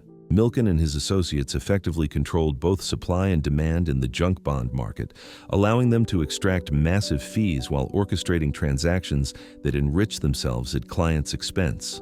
When the house of cards finally collapsed, Drexel paid $650 million in fines, then the largest securities fraud settlement in history, and Milken received a 10-year sentence, though he served less than 2. What's remarkable isn't just the scale of the fraud, but how it reshaped American corporate culture. The Drexel case led to fundamental reforms in securities regulation and enforcement, including the creation of specialized units focused on complex financial crimes. Perhaps most enduringly, it challenged the 1980s ethos that financial innovation should be exempt from traditional ethical constraints. When examining financial history, few cases better illustrate how unchecked brilliance so easily morphs into criminality. 72. The Barings Bank collapse offers a masterclass in how a 233-year-old institution that once financed the Napoleonic Wars could be destroyed by a single trader with a spreadsheet. In 1995, Nick Leeson, a 28-year-old derivatives trader in Barings' Singapore office, lost $827 million through unauthorized speculative trading, more than twice the bank's total capital. What's astounding wasn't just the scale of Leeson's losses, but how easily he concealed them. Thanks to a staggering conflict of interest, Leeson was responsible for both trading and settlement, allowing him to hide mounting losses in a secret account while reporting fictional profits. When an earthquake caused the Japanese market to plummet, his hidden positions imploded, taking Britain's oldest merchant bank with them. The case transformed financial regulation globally, leading to mandatory separation of trading and settlement functions and enhanced risk management requirements. Barings' collapse perfectly illustrated the danger of traditional banking cultures colliding with modern derivatives trading, the financial equivalent of handing a Formula One car to someone trained on horse carriages. When we contemplate financial disasters, few demonstrate more clearly how outdated oversight meets modern financial instruments with such spectacular consequences. 73. The long-term capital management collapse nearly triggered a global financial meltdown, despite having 2 Nobel Prize-winning economists on its board. In 1998, this elite hedge fund, whose trading strategies were considered mathematically infallible, lost $4.6 billion in less than 4 months when Russia unexpectedly defaulted on its debt. The fund's highly leveraged positions, borrowing 30 times its capital, meant it couldn't absorb losses that its risk models had calculated as mathematically impossible.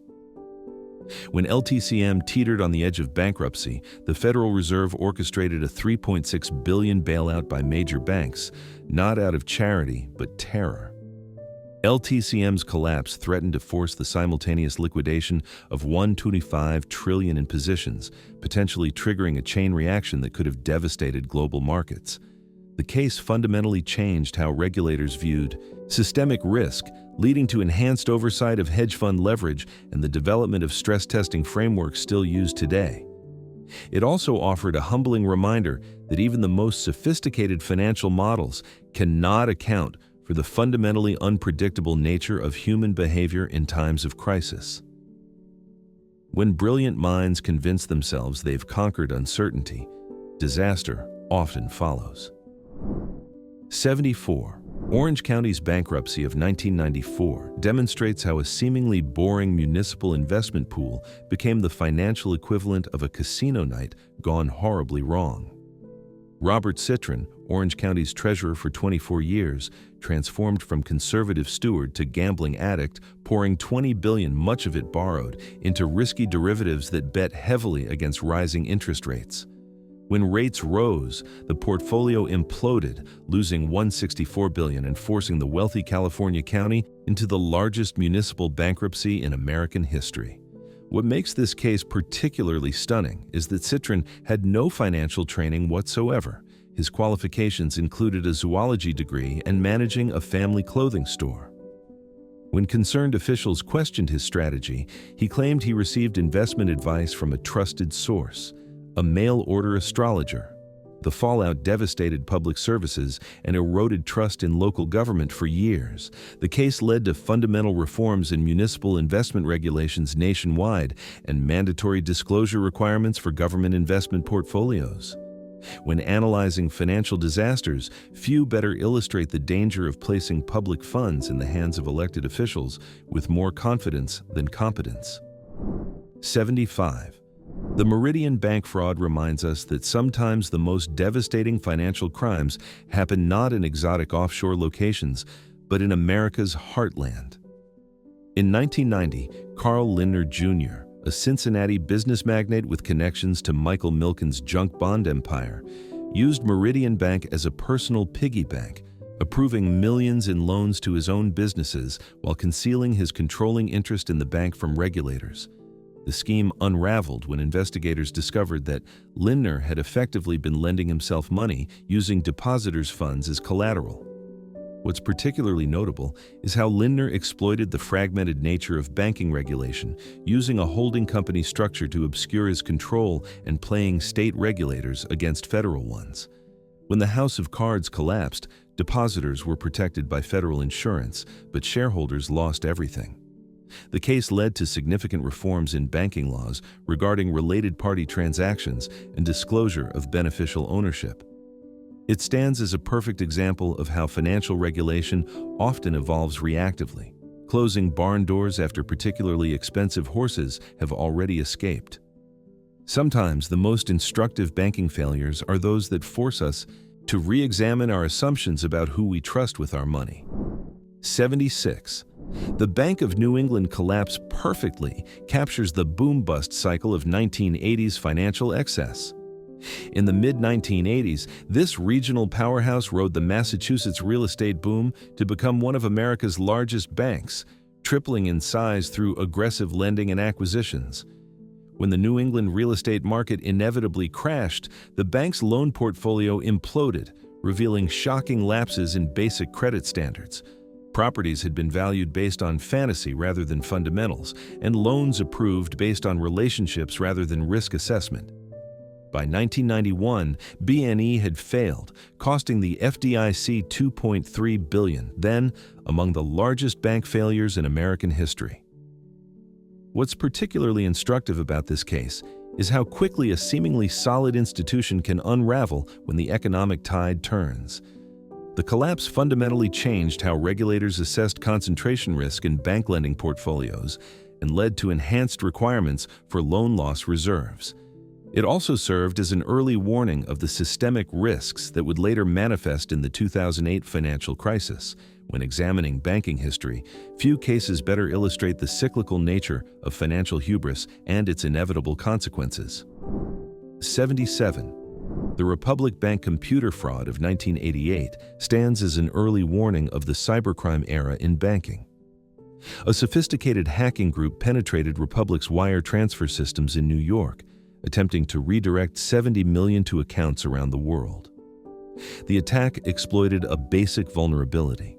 The bank's international transfer system lacked adequate authentication protocols, allowing anyone who could access the system to initiate transfers. What saved the bank was an alert employee who noticed unusual transfer patterns and manually halted the transactions for verification. The attempted heist revealed how vulnerable early electronic banking systems were to manipulation and prompted a complete overhaul of wire transfer security. Banks implemented multi-factor authentication, callback verification, and transfer amount limits that remain foundational to financial security today. The case fundamentally changed how financial institutions approach cybersecurity, transforming it from an afterthought to a central concern.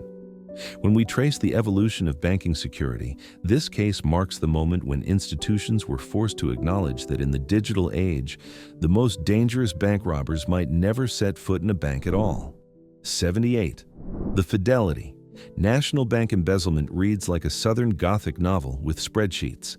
In 1987, Jake Butcher, a politically connected banker who had hosted the 1982 World's Fair and run for governor of Tennessee, was sentenced to prison for systematically looting his own banking empire. Over several years, he and his brother C.H. had diverted millions from their banks to fund a lavish lifestyle that included a fleet of aircraft, multiple mansions, and even their own lake. They covered their tracks through a dizzying web of fraudulent loans to shell companies and doctored bank records. When federal examiners finally closed in, they found 8 banks effectively hollowed out from the inside. What makes this case particularly remarkable is the scale of the fraud relative to the small communities these banks served. The collapse devastated local economies across Tennessee and Kentucky.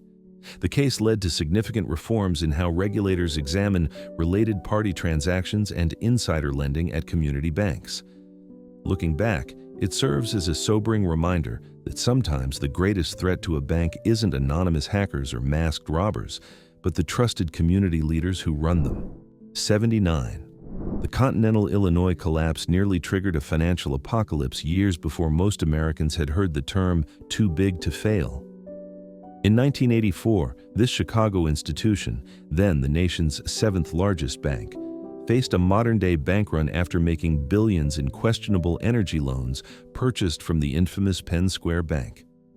When international depositors began withdrawing funds en masse, the bank hemorrhaged $10 billion in just days, the financial equivalent of an arterial bleed. Facing imminent collapse that threatened to cascade through the entire banking system, the government orchestrated a $4.5 billion rescue and took the unprecedented step of guaranteeing all deposits regardless of size. The phrase, "too big to fail," entered the financial lexicon as regulators admitted that certain banks had become so large that their collapse couldn't be permitted regardless of their mistakes. The bailout fundamentally altered the relationship between major financial institutions and government, creating moral hazard concerns that would resurface dramatically during the 2008 financial crisis. When examining the roots of our modern financial system, Continental Illinois stands as the moment when the largest banks effectively gained an implicit government guarantee, privatizing profits while socializing catastrophic risks. 80. First Pennsylvania Bank's near-death experience in 1980 offers a perfect case study in how sophisticated financial strategies can conceal gambling in respectable clothing. The nation's oldest bank nearly collapsed after its investment department engaged in a disastrous interest rate speculation strategy, betting heavily that rates would fall when they instead rose dramatically. By the time management realized the extent of the problem, losses had accumulated to nearly $200 million, wiping out much of the bank's capital. What makes this case particularly instructive was the rescue mechanism. Rather than a direct bailout, the FDIC orchestrated a $500 million loan package from 22 major banks, creating a template for future too-big-to-fail interventions. The bank survived, but the case fundamentally changed how regulators assessed interest rate risk in bank investment portfolios, leading to enhanced stress testing requirements and limitations on speculative positions. Looking back, First Pennsylvania's near failure serves as an early warning of how quickly seemingly sophisticated financial strategies can transform into existential threats when economic conditions shift unexpectedly. When analyzing banking crises, few cases better illustrate the thin line between hedging and gambling. 81. The Franklin National Bank collapse of 1974 proved that even America's 20th largest bank could vanish virtually overnight. Italian financier Michele Sindona, later revealed to have extensive mafia connections, acquired controlling interest in the New York bank and quickly transformed it from a conservative lender into a speculative trading operation. Under his direction, the bank took massive unhedged positions in foreign exchange markets, eventually losing $45 million through a combination of poor trading and outright fraud. When the losses became public, depositors fled, and the bank collapsed in just months. What makes this case particularly significant is how it exposed the inadequacy of banking regulation in an increasingly globalized financial system. Franklin's failure led to fundamental reforms in bank supervision, including enhanced monitoring of foreign exchange risk and stricter standards for bank acquirers. Perhaps most significantly, it demonstrated how quickly international financial criminals could gain control of major U.S. financial institutions through seemingly legitimate means. When tracing the evolution of banking regulation, Franklin National stands as the case that forced American regulators to acknowledge that banking had become an international game with players whose motives extended far beyond legitimate profit. 82. The Heist bank failure created a new category of financial risk that haunts global markets to this day. In 1974, this mid-sized German bank collapsed due to foreign exchange losses, but the timing created a crisis far beyond its size. Heist was closed by German regulators at 3:30 p.m. local time, after it had received Deutsche Mark payments, but before it had made corresponding dollar payments in New York, where it was still morning. This created a $620 million shortfall that left counterparties exposed, freezing interbank payments worldwide as institutions feared similar failures. The case revealed a critical vulnerability in international finance, settlement risk across time zones, which became known as Heist risk. The failure catalyzed the creation of the Basel Committee on Banking Supervision and fundamentally changed how international payments are settled, leading eventually to the development of continuous linked settlement systems that synchronize payments across currencies. When analyzing financial infrastructure, few cases better illustrate how global banking operates across a fragmented regulatory landscape where a seemingly minor bank's failure can threaten the entire system if it occurs at precisely the wrong moment. 83. The Beverly Hills savings and loan fraud perfectly encapsulates the excesses of the 1980s thrift crisis. Charles Bazarian, a flamboyant Oklahoma developer known for his gold chains and Rolls-Royces, effectively gained control of this prestigious California S&L through a web of nominees and proxies, evading regulations preventing single individuals from owning controlling stakes. Once in control, Bazarian and his associates orchestrated a complex fraud scheme using the institution to fund speculative real estate deals and pay for their lavish lifestyles. They created circular loan arrangements where properties would be repeatedly sold between conspirators at ever-increasing prices, with each transaction funded by new loans from the S&L. When regulators finally intervened, they found a $50 million hole in the institution's balance sheet. The case led to fundamental reforms in thrift ownership regulations and enhanced scrutiny of related party transactions. It also demonstrated how the prestige of an institution's name, in this case Beverly Hills, could be weaponized to create a false sense of security and sophistication that masked underlying fraud. When examining financial scams, few better illustrate the dangerous intersection of lax regulation, real estate speculation, and outright criminality. 84. The Empire. Savings and loan collapse reads like a Texas-sized case study in financial fraud. In 1984, Spencer Blaine Jr. transformed this small-town thrift into a real estate speculation machine, funding an entire fraudulent ecosystem of inflated land deals north of Dallas. The scheme was breathtaking in its audacity. Developers would purchase raw land, subdivided on paper with no actual development, then sell lots to straw buyers at massively inflated prices, all financed by Empire at loan-to-value ratios approaching 100%. These paper profits created the illusion of a booming market, attracting more speculators and generating millions in fees and commissions. When the scheme collapsed, taxpayers were stuck with a $300 million bill, enormous for a previously obscure institution with just a single branch. The case led to fundamental reforms in appraisal standards and loan documentation requirements for federally insured institutions. Perhaps most significantly, it exposed how easily financial regulations could be circumvented through coordinated action between lenders and developers, determined to create artificial market activity.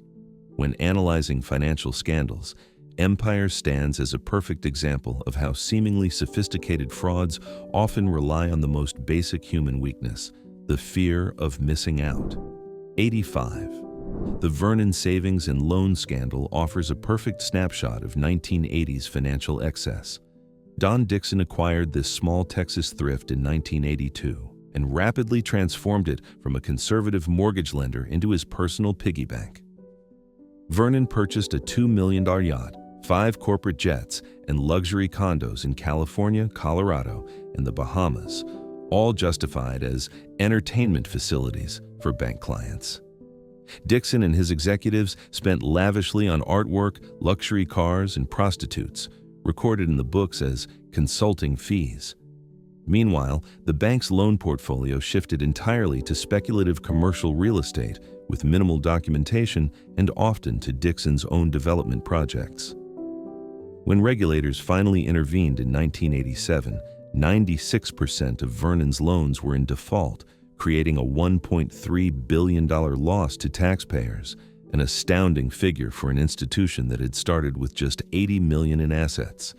The case led to Dixon's imprisonment and fundamental reforms in regulations regarding related party transactions and proper business purpose requirements. Looking back, Vernon stands as perhaps the purest example of how deregulation without adequate oversight transformed some thrifts from conservative community institutions into vehicles for spectacular fraud. 86. The Silverado banking collapse perfectly captures how political connections can undermine financial regulation. In 1988, this Denver thrift failed after making hundreds of millions in questionable loans to connected insiders and developers, creating a $1.3 billion taxpayer bailout. What made this case politically explosive was board member Neil Bush, son of then Vice President George H.W. Bush, who had approved massive loans to his own business partners while failing to disclose his conflicts of interest. When regulators finally closed the institution, they discovered a loan portfolio built on fantasy rather than fundamentals, with properties valued based on what developers hoped they might someday be worth, rather than current market realities. Though Neil Bush avoided criminal charges, he was sanctioned by regulators for conflicts of interest, a slap on the wrist that generated public outrage as ordinary taxpayers footed the massive cleanup bill. The case fueled public perception of a two-tier justice system where political connections shielded financial wrongdoers from serious consequences. Looking back, Silverado stands as a particularly stark example of how inadequate oversight, combined with political influence, created a perfect storm of financial excess and minimal accountability. 87. Columbia Savings and Loan turned from conservative mortgage lender to high-flying junk bond casino under the leadership of Thomas Spiegel, who transformed this unassuming institution into the nation's most profitable thrift during the 1980s. Spiegel shifted billions from home loans into high-yield junk bonds, generating spectacular returns until the market collapsed in 1989. Meanwhile, he used the institution as a personal ATM, spending millions on corporate jets, luxury offices, and an arsenal of machine guns justified as security equipment. When regulators seized Columbia in 1991, taxpayers were stuck with a $1.3 billion cleanup bill. The case exemplified the fundamental flaw in deposit insurance without adequate supervision. Institutions could gamble with federally insured money, keeping the profits when bets paid off while transferring losses to taxpayers when they didn't. Columbia's failure led to significant reforms in thrift investment powers and executive compensation oversight. Perhaps most importantly, it demonstrated how quickly apparently successful financial institutions can implode when built on high-risk strategies dependent on market conditions remaining favorable. When studying financial regulation, few cases better illustrate the danger of confusing genius with a bull market. 88. The American Continental Corporation fraud reveals how a corporate structure can be weaponized to exploit regulatory gaps. In 1989, Charles Keating's holding company sold $250 million in uninsured bonds to customers of its subsidiary, Lincoln Savings and Loan, many of them elderly depositors who believed they were buying government-insured certificates. The sales occurred in Lincoln's branches, creating deliberate confusion about whether these investments carried federal insurance protection. When Lincoln collapsed and the bonds became worthless, investigators discovered that most funds had been channeled to Keating's speculative real estate ventures and lavish lifestyle. The case was particularly heartbreaking because many victims were retirees who lost their life savings after being specifically targeted for their vulnerability. It led to fundamental reforms in how securities could be marketed in depository institutions, including enhanced disclosure requirements and restrictions on cross-selling. Perhaps most significantly, it drove home the human cost of financial fraud in a way that abstract accounting schemes rarely do. When considering the evolution of consumer financial protection, few cases better illustrate why selling uninsured investments in environments where customers expect federal guarantees creates an inherently predatory dynamic. 89. SunTrust Bank stands as perhaps the most flamboyant failure of the savings and loan crisis. Under the leadership of David Paul, who modeled himself after the Gordon Gekko character from Wall Street, this Miami thrift abandoned conservative lending for high-risk investments while spending lavishly on luxury and art. Paul installed a $12 million ceiling by Rubens in the bank's headquarters, maintained a fleet of luxury cars and yachts, and spent $29 million on a single modernist painting that hung in his home despite being purchased with bank funds. Meanwhile, SunTrust poured billions into junk bonds and speculative real estate, creating the illusion of profitability through accounting gimmicks that booked potential future gains as current income. When regulators seized the institution in 1990, taxpayers were stuck with a $1.7 billion cleanup bill. Paul eventually served 11 years in prison for fraud and money laundering. The case led to fundamental reforms in how thrifts could value assets and report income, ending the regulatory accounting practices that had allowed failing institutions to appear profitable.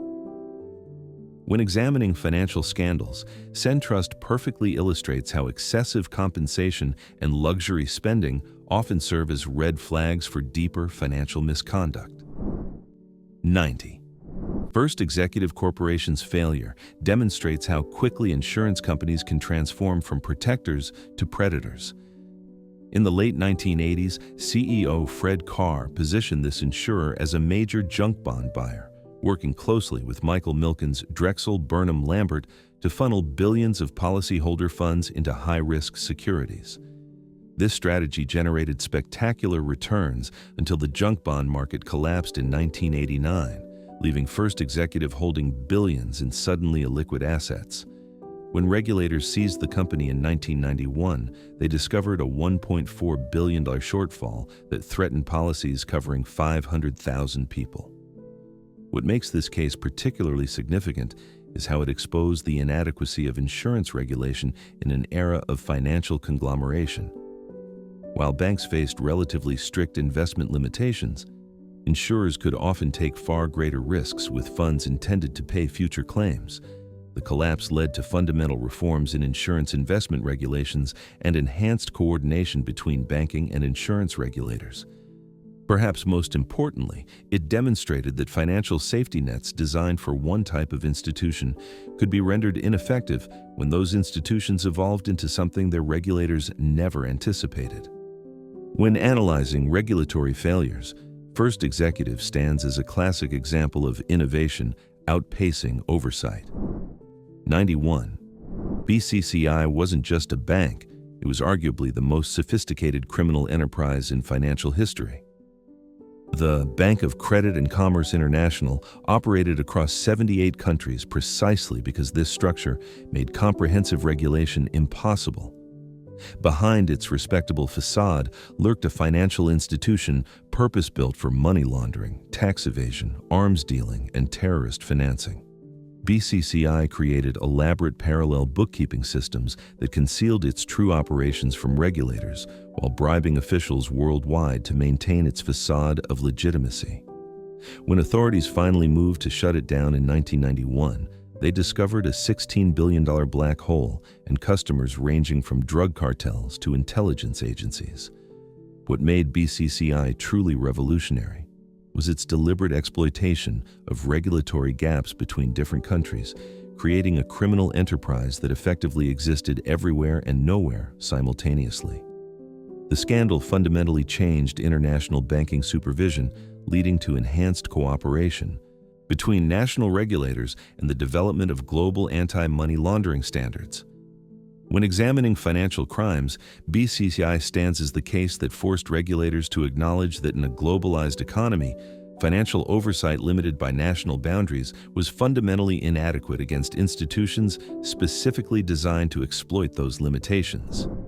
92. The Nugan Hand Bank collapse reads like a spy novel with spreadsheets. In 1980, this Australian merchant bank imploded shortly after co-founder Frank Nugan was found dead in his car with a rifle bullet in his head. As investigators unraveled the bank's affairs, they discovered something far beyond ordinary fraud.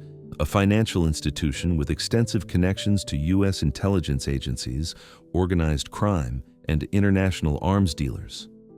The bank had specialized in moving money for clients requiring discretion: dictators, drug traffickers, tax evaders, and possibly Western intelligence services conducting off-the-books operations. What makes this case particularly significant isn't just the fraud itself, but its geopolitical dimensions. Strong evidence suggests the bank served as a conduit for covert operations during the Cold War. Though many details remain classified, the scandal led to enhanced scrutiny of banks with unusual international profiles and questionable client bases. Perhaps most intriguingly, it demonstrated that some financial institutions exist in a shadowy realm where the line between banking, intelligence operations, and organized crime becomes blurred beyond recognition. When examining the darker corners of financial history, few cases better illustrate how banks can serve as instruments of both official and unofficial statecraft. 93. The Banco Nacional de Portugal fraud of 1925 proves that sometimes the most audacious financial crimes are the simplest. Artur Alves Reis, a Portuguese confidence man, executed perhaps the perfect bank robbery. He forged documents supposedly from the Bank of Portugal, authorizing a British banknote company to print 100 million escudos, about 100 million in today's money, in legitimate, flawless currency. The scheme was so convincing that the banknote company produced perfect Portuguese banknotes and delivered them directly to Reis. He then used this authentic but unauthorized money to buy controlling interest in the Bank of Angola, and even the Bank of Portugal itself, effectively using the bank's own money to purchase it. When the scheme was finally discovered, Portugal's currency had expanded by 6%, creating significant inflation and economic instability. What makes this case truly remarkable is that Reis didn't counterfeit money. He had genuine currency printed through unauthorized means. The scandal led to the collapse of Portugal's government and fundamentally changed how central banks secure their printing processes, creating the multi-layered authentication protocols that remain standard today. When analyzing financial security, few cases better illustrate the danger of inadequate controls around currency creation itself. 94. The Crédit Mobilier scandal from the 1870s reminds us that financial fraud in government contracting is hardly a modern innovation. During construction of the Union Pacific Railroad, company executives created a construction company called Crédit Mobilier of America, then awarded themselves extravagant contracts at massively inflated prices. This arrangement allowed them to effectively steal government subsidies while maintaining plausible deniability. To prevent congressional oversight, they distributed shares in Crédit Mobilier to key congressmen at bargain prices, essentially bribing legislators with guaranteed profits. When the scheme finally came to light, it implicated the Vice President, the Speaker of the House, and future President James Garfield. The public outrage was so severe that the term Crédit Mobilier became shorthand for government corruption throughout the late 19th century. The scandal led to fundamental reforms in government contracting and conflict of interest regulations. Perhaps most significantly, it demonstrated how financial engineering could be used to obscure straightforward theft of public funds. When examining the evolution of corporate malfeasance, Crédit Mobilier stands as a reminder that many supposedly innovative financial frauds actually reprise techniques perfected generations ago. 95. The Teapot Dome banking scandal extended far beyond the infamous oil leases that defined the corruption of the Harding administration. In 1921, Secretary of the Interior Albert Fall secretly leased naval oil reserves to private companies without competitive bidding, receiving loans that were actually bribes. The financial dimension of this corruption was particularly sophisticated for its era. Fall established elaborate banking arrangements to obscure the source of funds flowing into his accounts.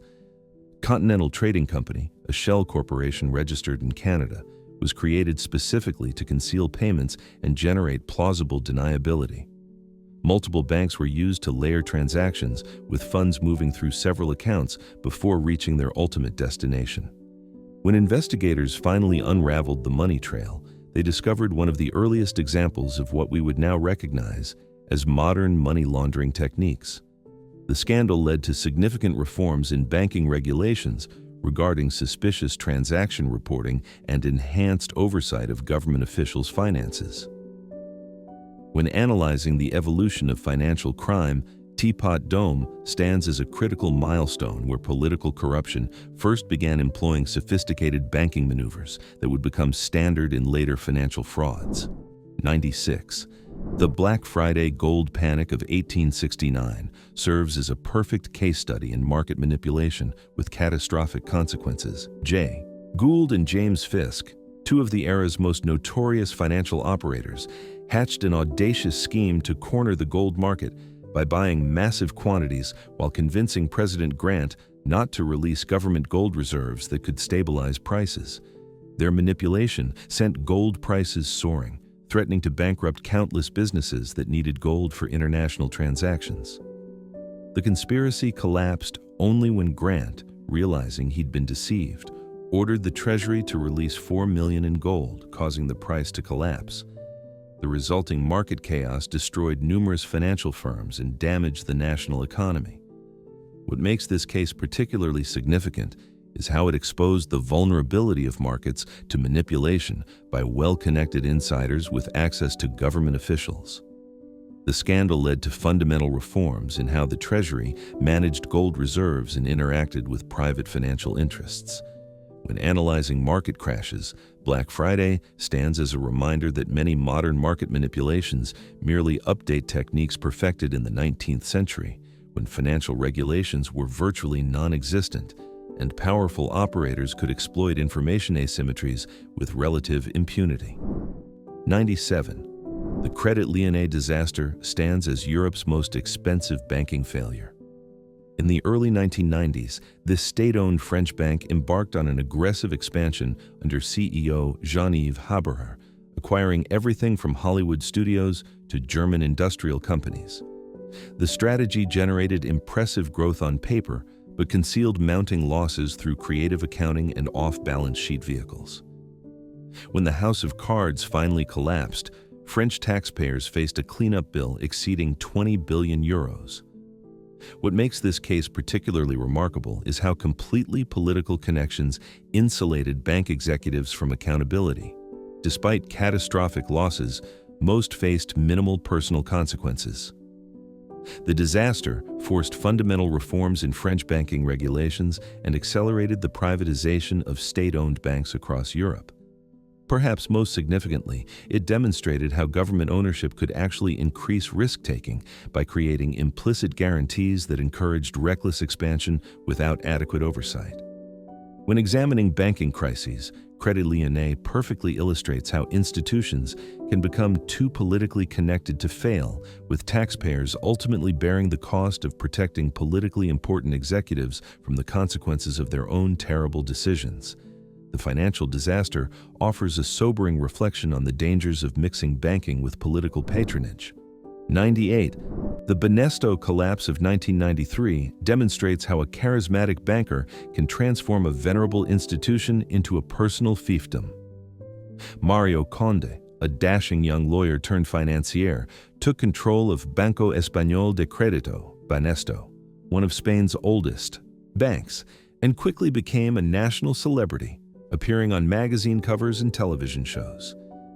Behind the glamorous facade, however, Conde was systematically looting the bank through sweetheart loans to his associates, inflated valuations of collateral, and outright misappropriation of funds. When the Bank of Spain finally intervened, they discovered a €3.6 billion hole in Banesto's balance sheet.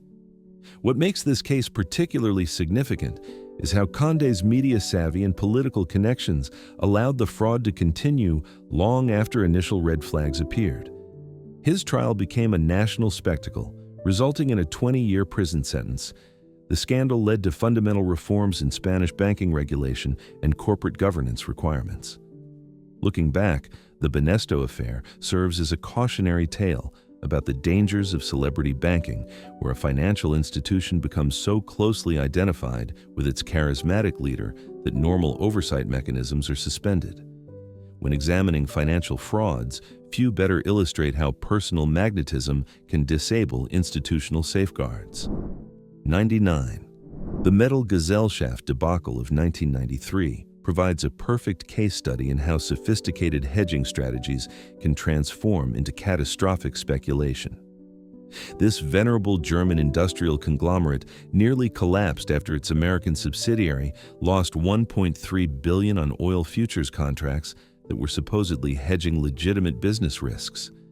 The strategy involved selling long-term fixed-price oil contracts to customers while buying short-term futures contracts to lock in prices, a seemingly prudent approach that imploded when oil prices fell sharply and the hedges required massive margin calls.